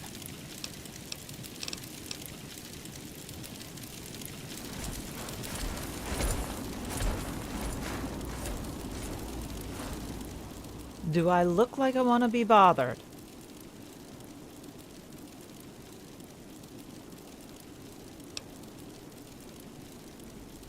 Sorry, that was a little harsh. I just have had it with the Round Table and their priggish attitudes.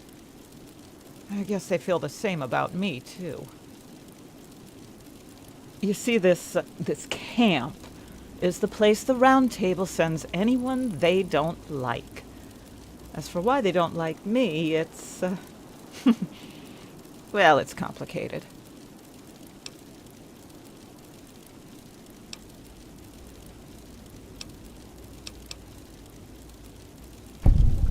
fine. I may have stolen some chems.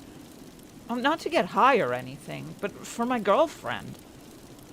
Rationing my ass. She was dying and they knew it. They wanted to get rid of me, but they can't spare the men, so they just threw me out here instead.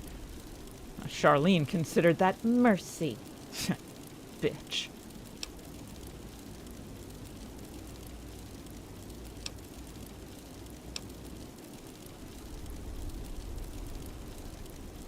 Look around. Weaver talks a big game, but we're sleeping in tents surrounded by enemies. For God's sake, Ostia's only a few miles north of here. My friend was working the mess over there. She died a few days ago. A Legion raiding party got her. All those stolen chems made no difference. So it might be safe and warm inside the tower, but out here it's the same bitter frozen hell as any other place in the frontier.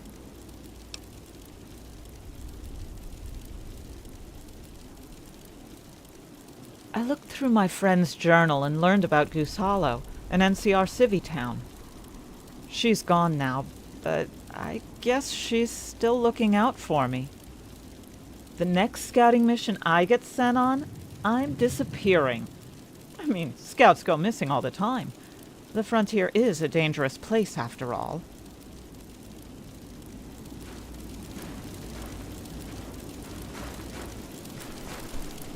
I know what you're thinking.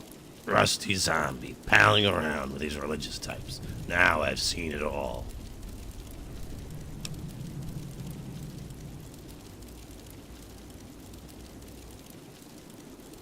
The name's Henry. I'm what you might disparagingly call a rusty zombie. Being a Brotherhood scout meant exploring technological ruins. Every so often, we stumbled onto something particularly nasty and radioactive. In fact, more places than you'd think are radioactive death traps. The power armor saves your ass sometimes, but other times you're just fucked. Me?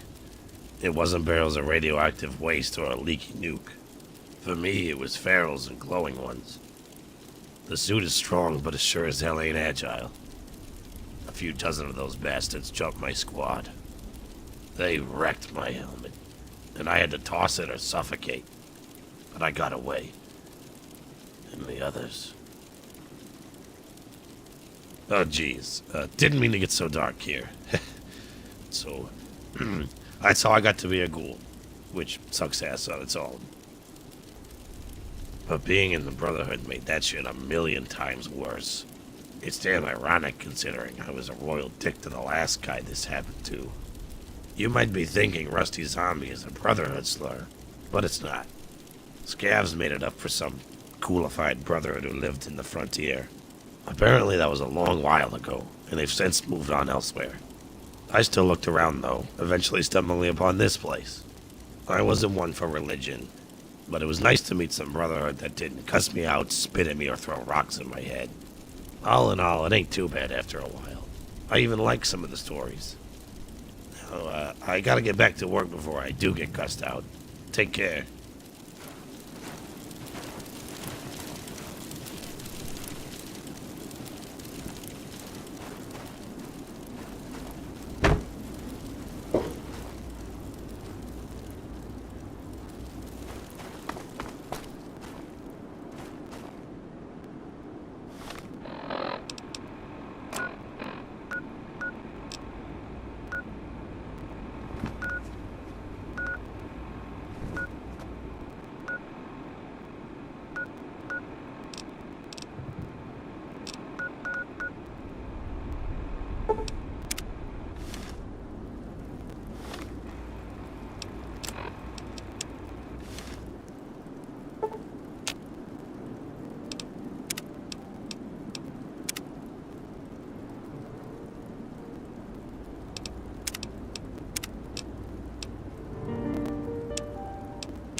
This is Crusader Scout Holland, reporting on a find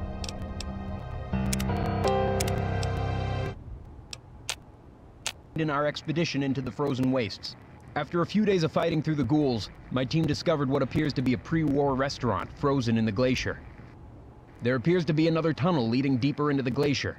We'll leave another report when we find anything of interest. Scout Holland, signing off.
This is Crusader Scout Holland. We ventured deeper into the caves and have found a vast ravine. However, there have been Complications. A horde of ghouls followed us in, and we've had to set up in a ruin to hold them off. So far, we've had luck, but supplies are running thin. We're considering falling back into what appears to be a pre-war optometrist store. There we can call for support. Scout Holland, signing off.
Mayday! Mayday! This is Crusader Scout Holland sending out a distress signal to any Crusaders that can hear. We've been trapped in a cavern system beneath the glacier to the southwest of the tower. We are requesting immediate support. Ferals have overrun our positions and we're taking our last stand. I repeat, we request immediate reinforcements.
Howdy.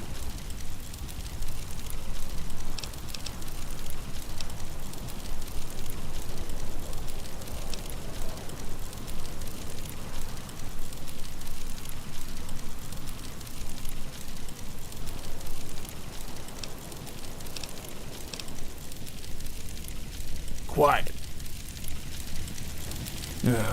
Howdy.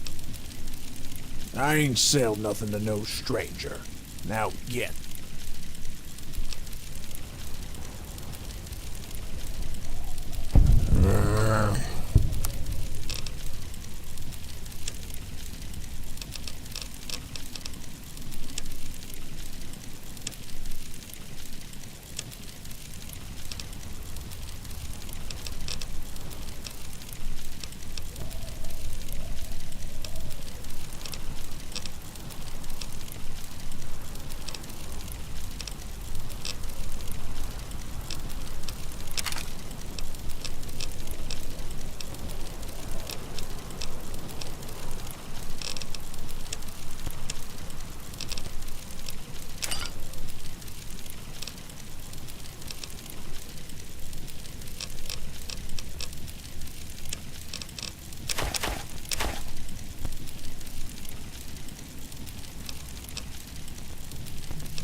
Ain't welcome here, stranger.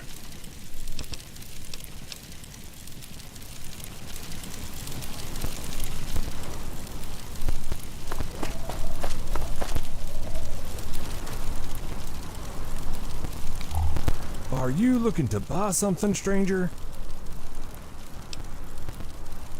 Don't take it too personally. Most of the folk around here are a bit wary of new faces. We don't see many new faces out here. When you're out scavenging the wastes, you learn not to trust them, especially groups.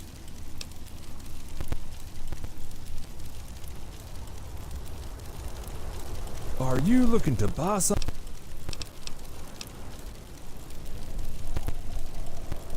Ain't scraping to get by, if that's what you're asking.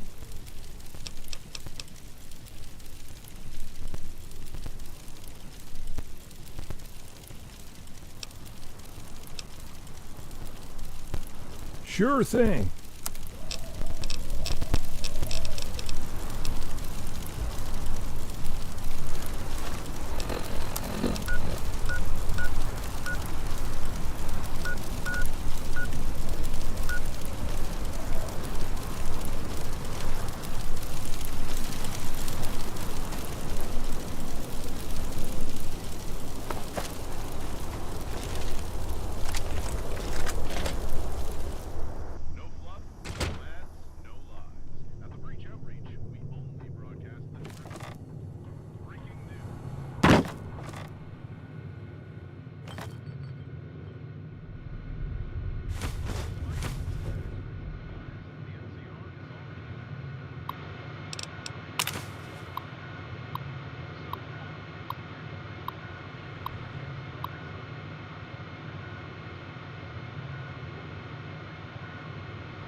Well, I'll be. It's been a while since I've seen a new face.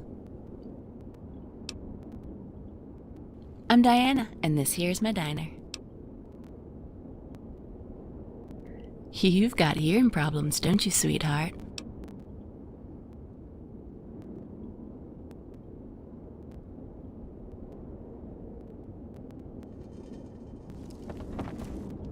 Howdy, what can I get you?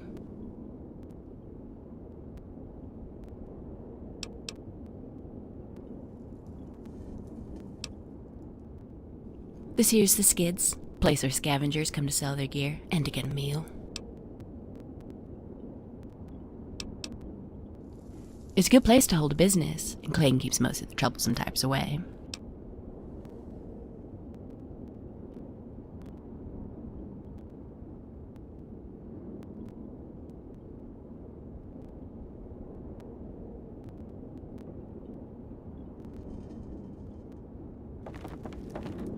Howdy, what can I... Typically, we usually just get regulars. Most aren't too keen on coming here, and the regulars aren't too keen with strangers. Oh, some superstitious idiots think the place is haunted or something of the sort. Don't pay those types any mind. Of course.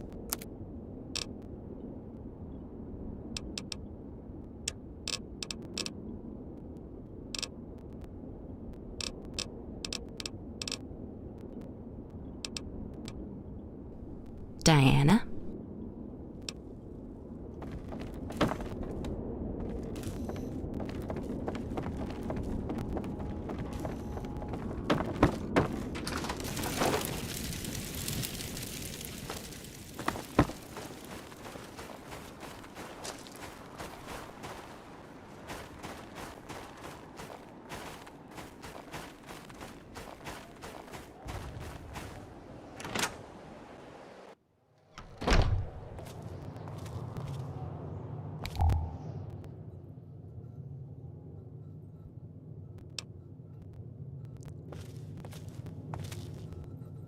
Oh, hello there, young'un.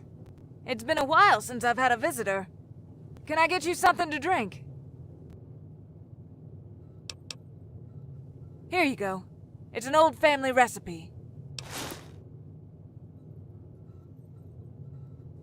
Myself. All right, I suppose.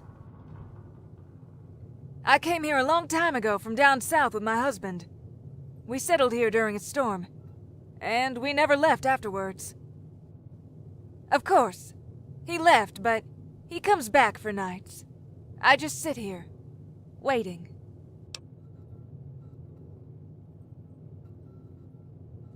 My husband once was a merchant. Lost him years ago. Sometimes I still talk to him. His ghost. He comes at night, and we're together. To answer your question, no. I'm never alone. It's a good place to stay. Mr. Clayton keeps everything nice and secure. He's a good man. Not sure why he keeps that man Galt with him. He's a mean one. He patrols nights, but he beats anyone that gets out of line. Not many strangers stay around here. It's a very spiritual place. A lot of death happened here. A lot of death will happen. It's the way it has to be.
You get lost, kid.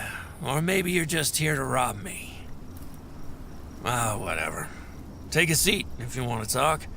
Otherwise, you'd best move on. Anything, really. It gets lonely out here. I wouldn't mind sharing a few stories to pass the time. Plenty. NCR is a lot like old America. Optimistic, full of energy, bloated, too cocky to know when to stop. Blackthorn's different, though. He's military, no real political baggage. He could be the start of a new era for California, but history shows that military governments rarely last. Those scum, they're just a band of prepubescent, misogynistic raiders. If it weren't for their numbers, they wouldn't even be worth mentioning. I have to admit, though, Legate Valerius is self-aware. He seems to understand where Caesar went wrong. If anyone can get this whole Legion thing to work, it's him. They're an odd bunch. Can't say too much since they just arrived.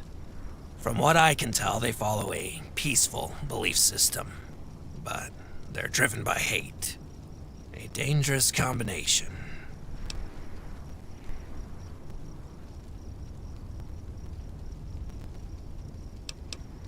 Fine.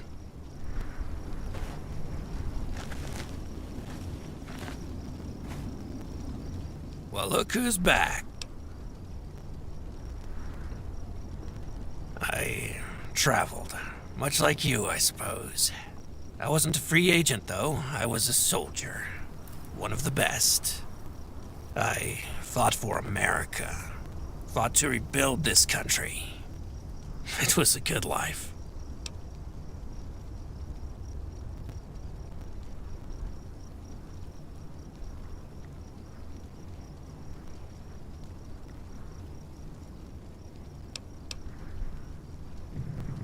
I know what I said.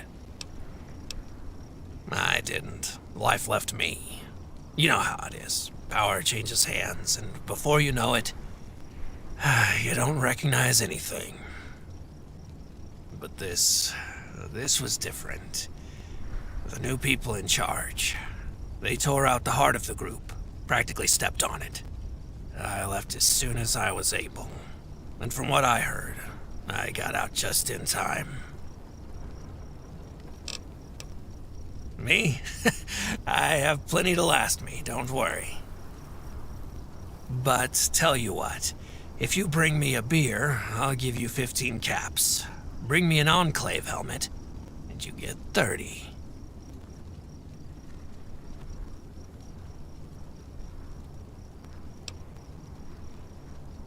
If I go too far, scavengers will pick apart my shack, and it isn't like beer grows on trees. As for the helmets, well, that's none of your business. See ya.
You? You are. Another person, finally! Wow, your feet must really hurt. Oh, sorry, I'm Vent. You can rest here if you need to. I've got room. I was in a bad place after my boyfriend left. With my sister. And my aunt. I wanted an easy job. Something that would get me away from the mainland for a while. Tenth Eye, of course, knew that, so he offered me this assignment. I couldn't accept fast enough.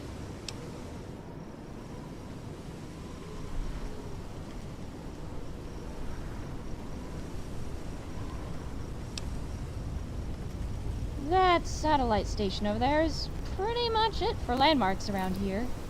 There's an old radio signal broadcasting from the woods, but I haven't been able to find the source. I work as an informant for the network. Most of my time is spent watching the water to see who comes by.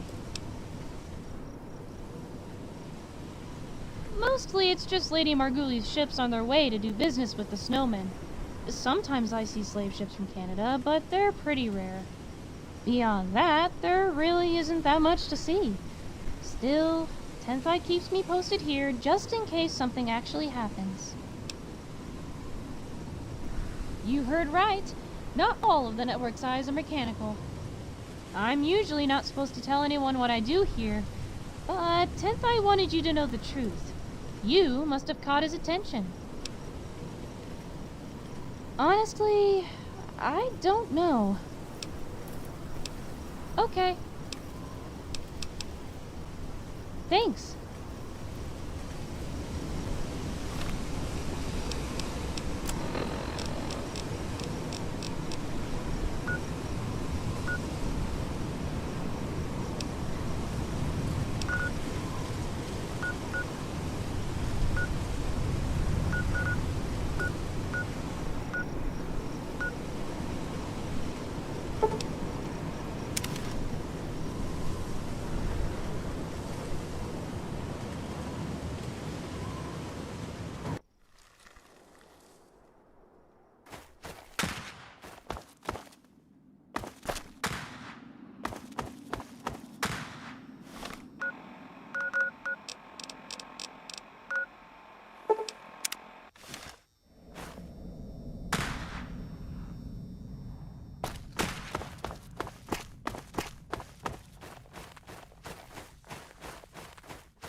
The name's Sebastian.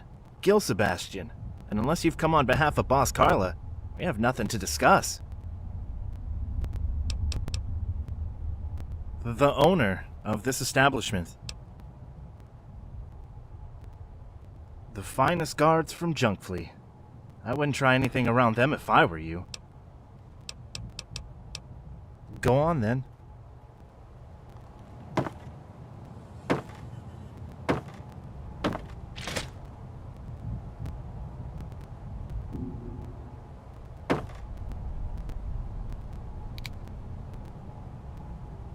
I'm Boss Carla.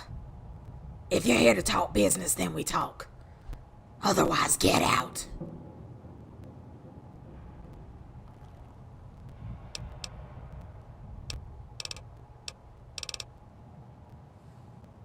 Portland had a need. That need was gambling. Like any good businesswoman, I sought to fulfill that need. They don't like to gamble. Distracts from their training. Besides which, I'm a woman and they take offense to that. Isn't it obvious? I own the casino. That makes me the boss. It's not rocket science.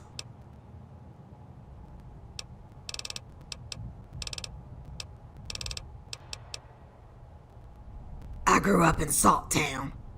My parents were miners. They ended up killing themselves by working so hard. I could have stayed, settled down with my boyfriend, but I wanted something more. I left Salttown and made my own way. Crashed on a couch for about 5 years until I got a loan from the mayor. The rest is history. Why, yes, I did. Robin Tenner was his name. It was pretty serious, too. The only reason we broke up was because I wanted to leave and he didn't. I miss him, but not enough to go back.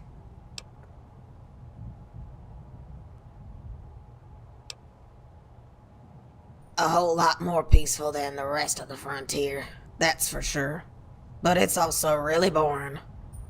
I wouldn't exactly call that place a dead end, but there wasn't much there outside of the salt trade.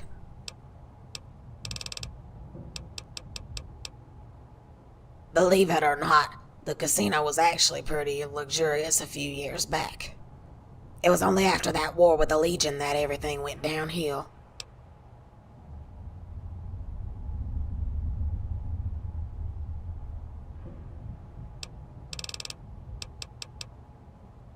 Goddamn debt collectors are breathing down my neck. I took out some money. 200,000, not unreasonable. Had to spend most of it just getting the tables in working order. Now the mayor and his cronies want the sum back in full, and in case you haven't noticed, business isn't exactly going well. I've kept the collectors off my back this long, but eventually my luck's gonna run out.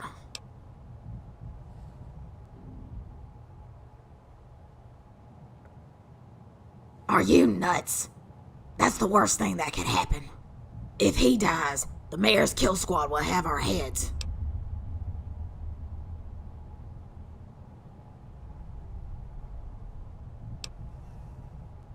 Maybe. I'd be willing to pay you if you're willing to get your hands dirty.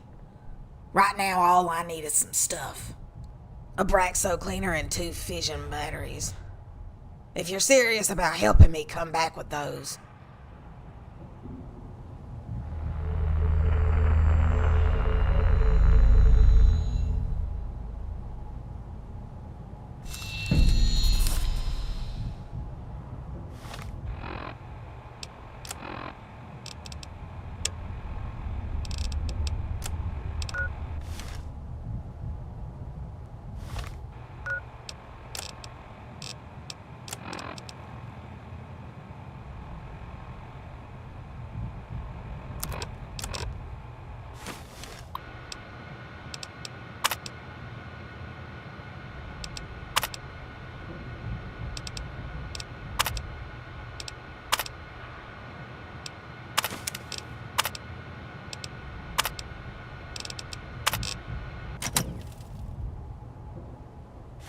Yeah, what is it?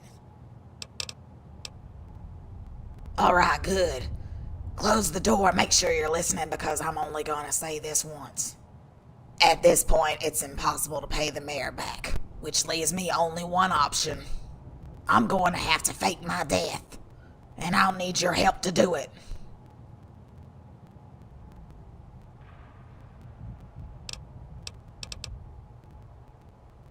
Just you, me, and Ralph. No one else can know. Otherwise, this whole thing will be a waste of time. That's really up to you. The stuff you have is for a bomb, but there are still a few other things you need to make it. If you have any other ideas, though, I'm all ears.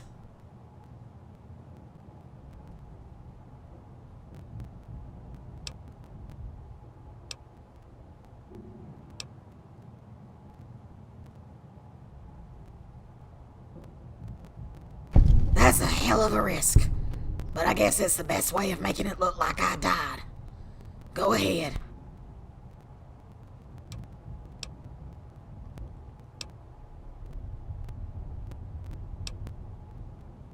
Ugh.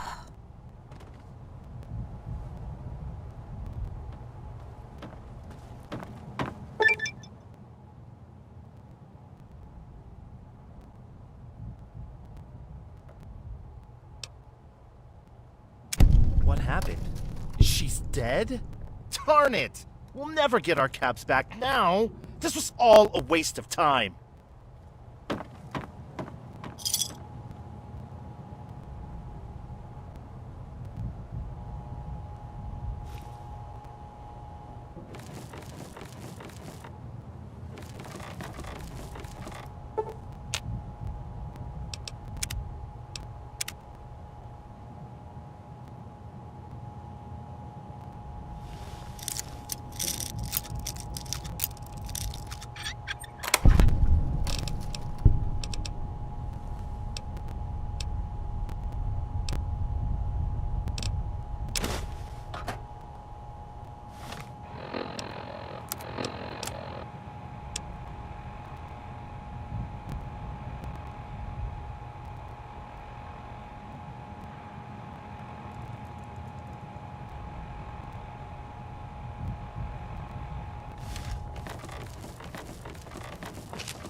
You gonna buy something or what?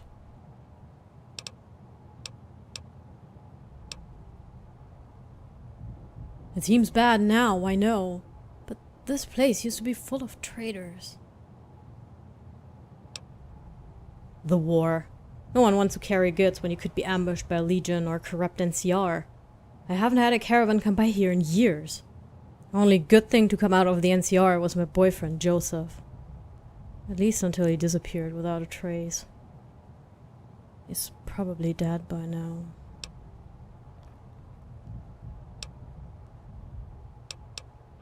Mostly alcohol, and a couple of bullets here and there. Alright. Yeah. See ya.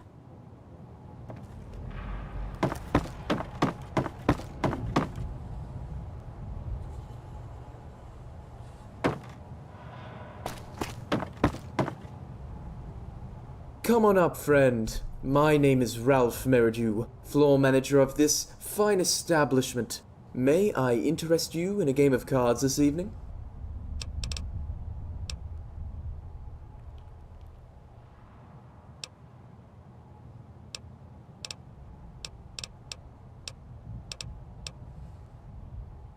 Afraid not. That would be Boss Carla. She's the one who restored the casino. Got it working again. She used to be the floor manager before she hired me. Now she handles all the administrative work. Hardly. I've always loved putting on a show. Now I can get paid for it.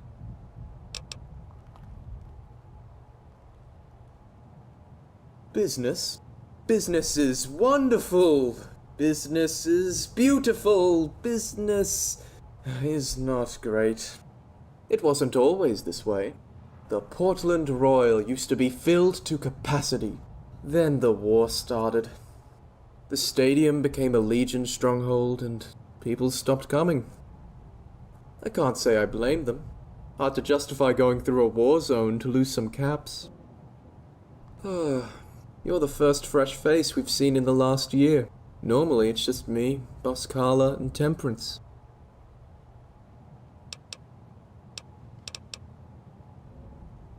I'm loyal.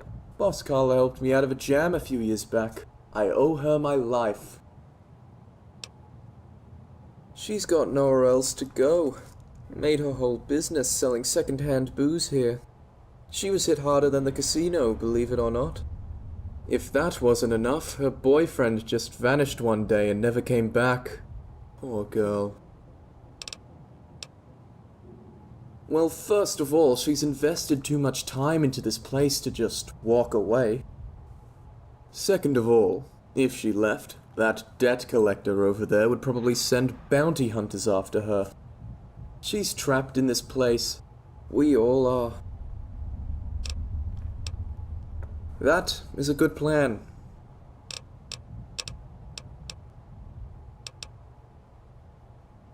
Before the Great War, the Portland Royal was the gambling destination for poor and wealthy alike. Not as popular as Vegas, mind you, but few things are. After the Great War, it was abandoned until Boss Carla decided to restore it to life. A decision I, and everyone else, am grateful for.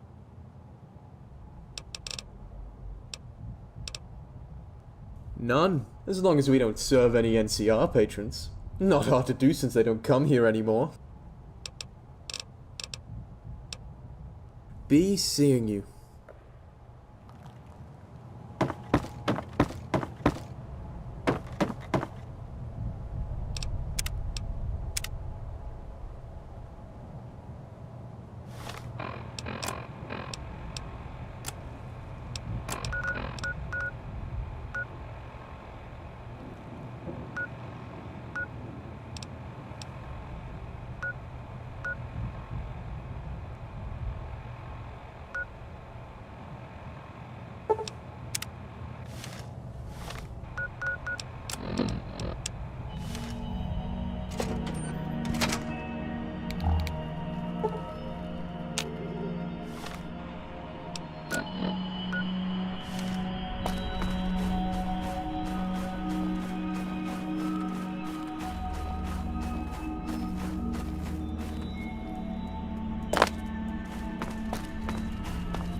You must be the research assistant I've been waiting for. It's about time you got here.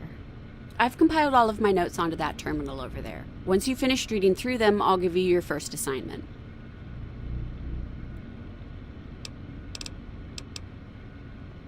If you're asking, that means you're not the person I'm waiting for. At this point, I should just give up hope. My name is Metis, by the way. I'm a scribe for the Brotherhood of Steel. What do you need?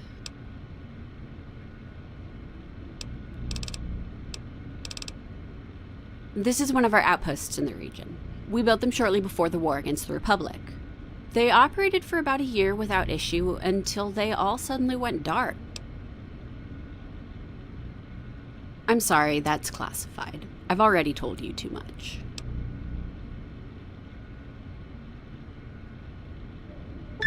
Fair enough.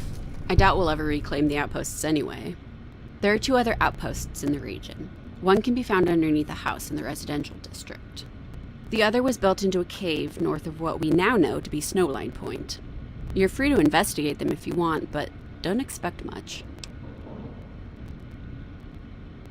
I don't know.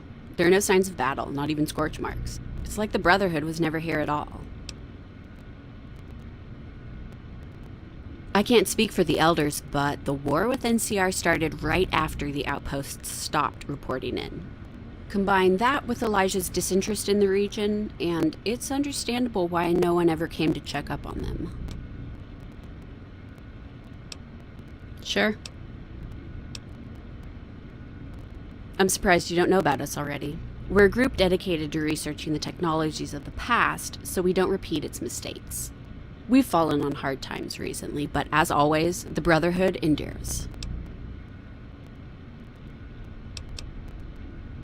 I'll answer what I can. I'm here to catalog and study the frontier's fauna, namely mutants. The hope is that my research will lead us to a better understanding of the methods used to create these creatures. Once we have that, we can pursue genetic modification for humans. A discovery like that would certainly advance my career. I could even become an elder. I know it's ambitious, but if Father Elijah can do it, what's stopping me?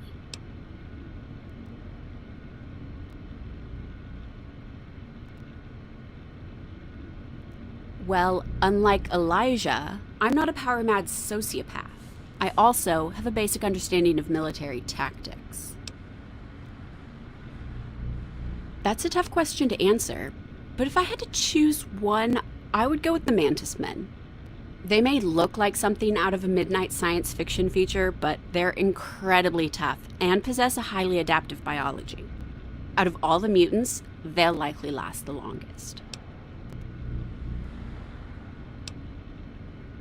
During one of their recruitment drives, a member of the NCR Exiles followed a patrol to Hidden Valley.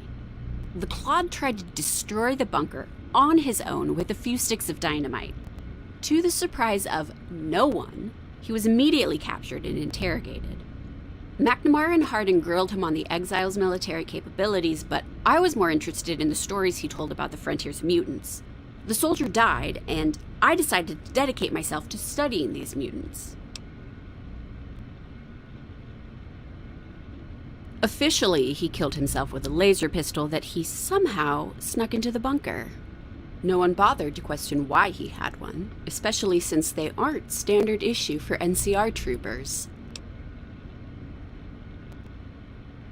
Not exactly. McNamara wanted me to work from the bunker because of the lockdown. Of course, it was impossible to further my research on secondhand accounts alone. So I left and took command of this outpost. To say that McNamara was displeased is an understatement. It's probably why he hasn't sent me my research assistant yet.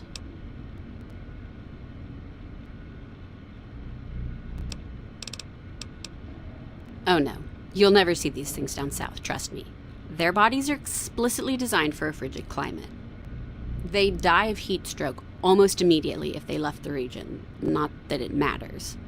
With the exception of the strong-backed bighorners, none of these species are capable of long-term survival. They're all invasive species with no steady source of prey. Their mutations also have the side effect of a low fertility rate. They'll all die out in 2 generations. Might go faster if people start actively hunting them.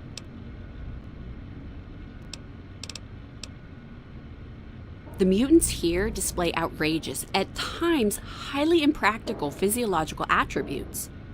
Take the male bullthorn, for instance. It has so many horns going through its head that it can't eat properly. Or maybe the paragalus, a parasite feeding on itself. Of course, with radiation being so plentiful, mutation on its own isn't that fascinating anymore. What is fascinating is that none of these mutations are natural or even caused by radiation. They were deliberately engineered through in vitro genetic modification. In other words, someone is playing God. I couldn't even harbor a guess. The Big Empty dabbled in genetic modification, but their work, for lack of a better word, was cleaner. The work done on the Frontier's mutants is sloppy, patchwork. It's as if a child made these, mixing and matching elements from different species to make the biggest monster they could. The implications are as disturbing as they are fascinating. Genetics has never been the Enclave's expertise. Frank Horrigan was the farthest they ever got. Still, it's been decades. That could have easily changed.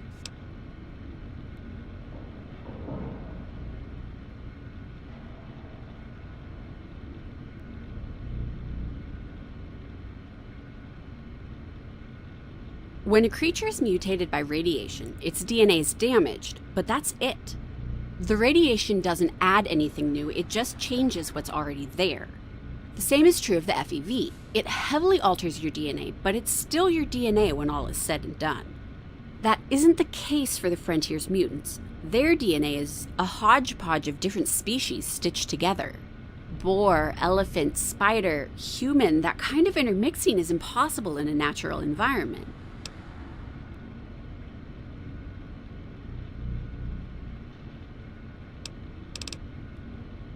Sure. Oh, them. I don't really have anything against the Crusaders personally, but they're not Brotherhood. Not anymore. They care more about some old world book than they do the Codex, and they are far too eager to give technology to outsiders. It's better if we just stay out of each other's way.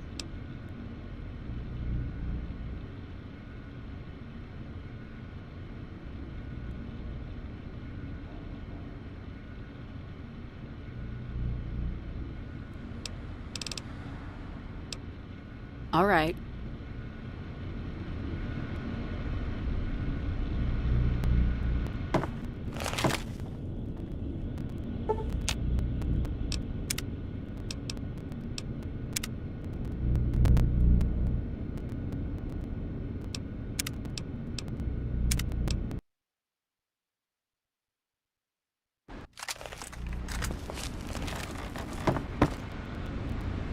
You must be the research assistant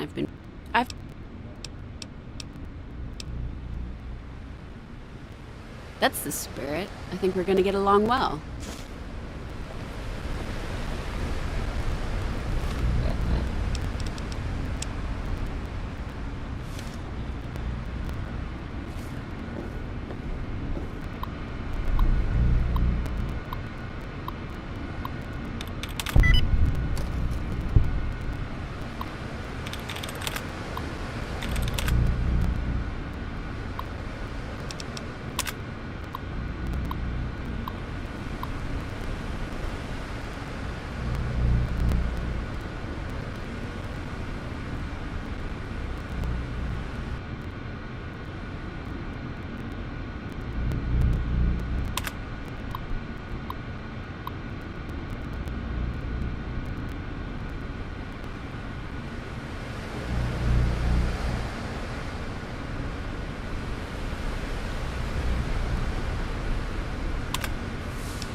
shouldn't you be working?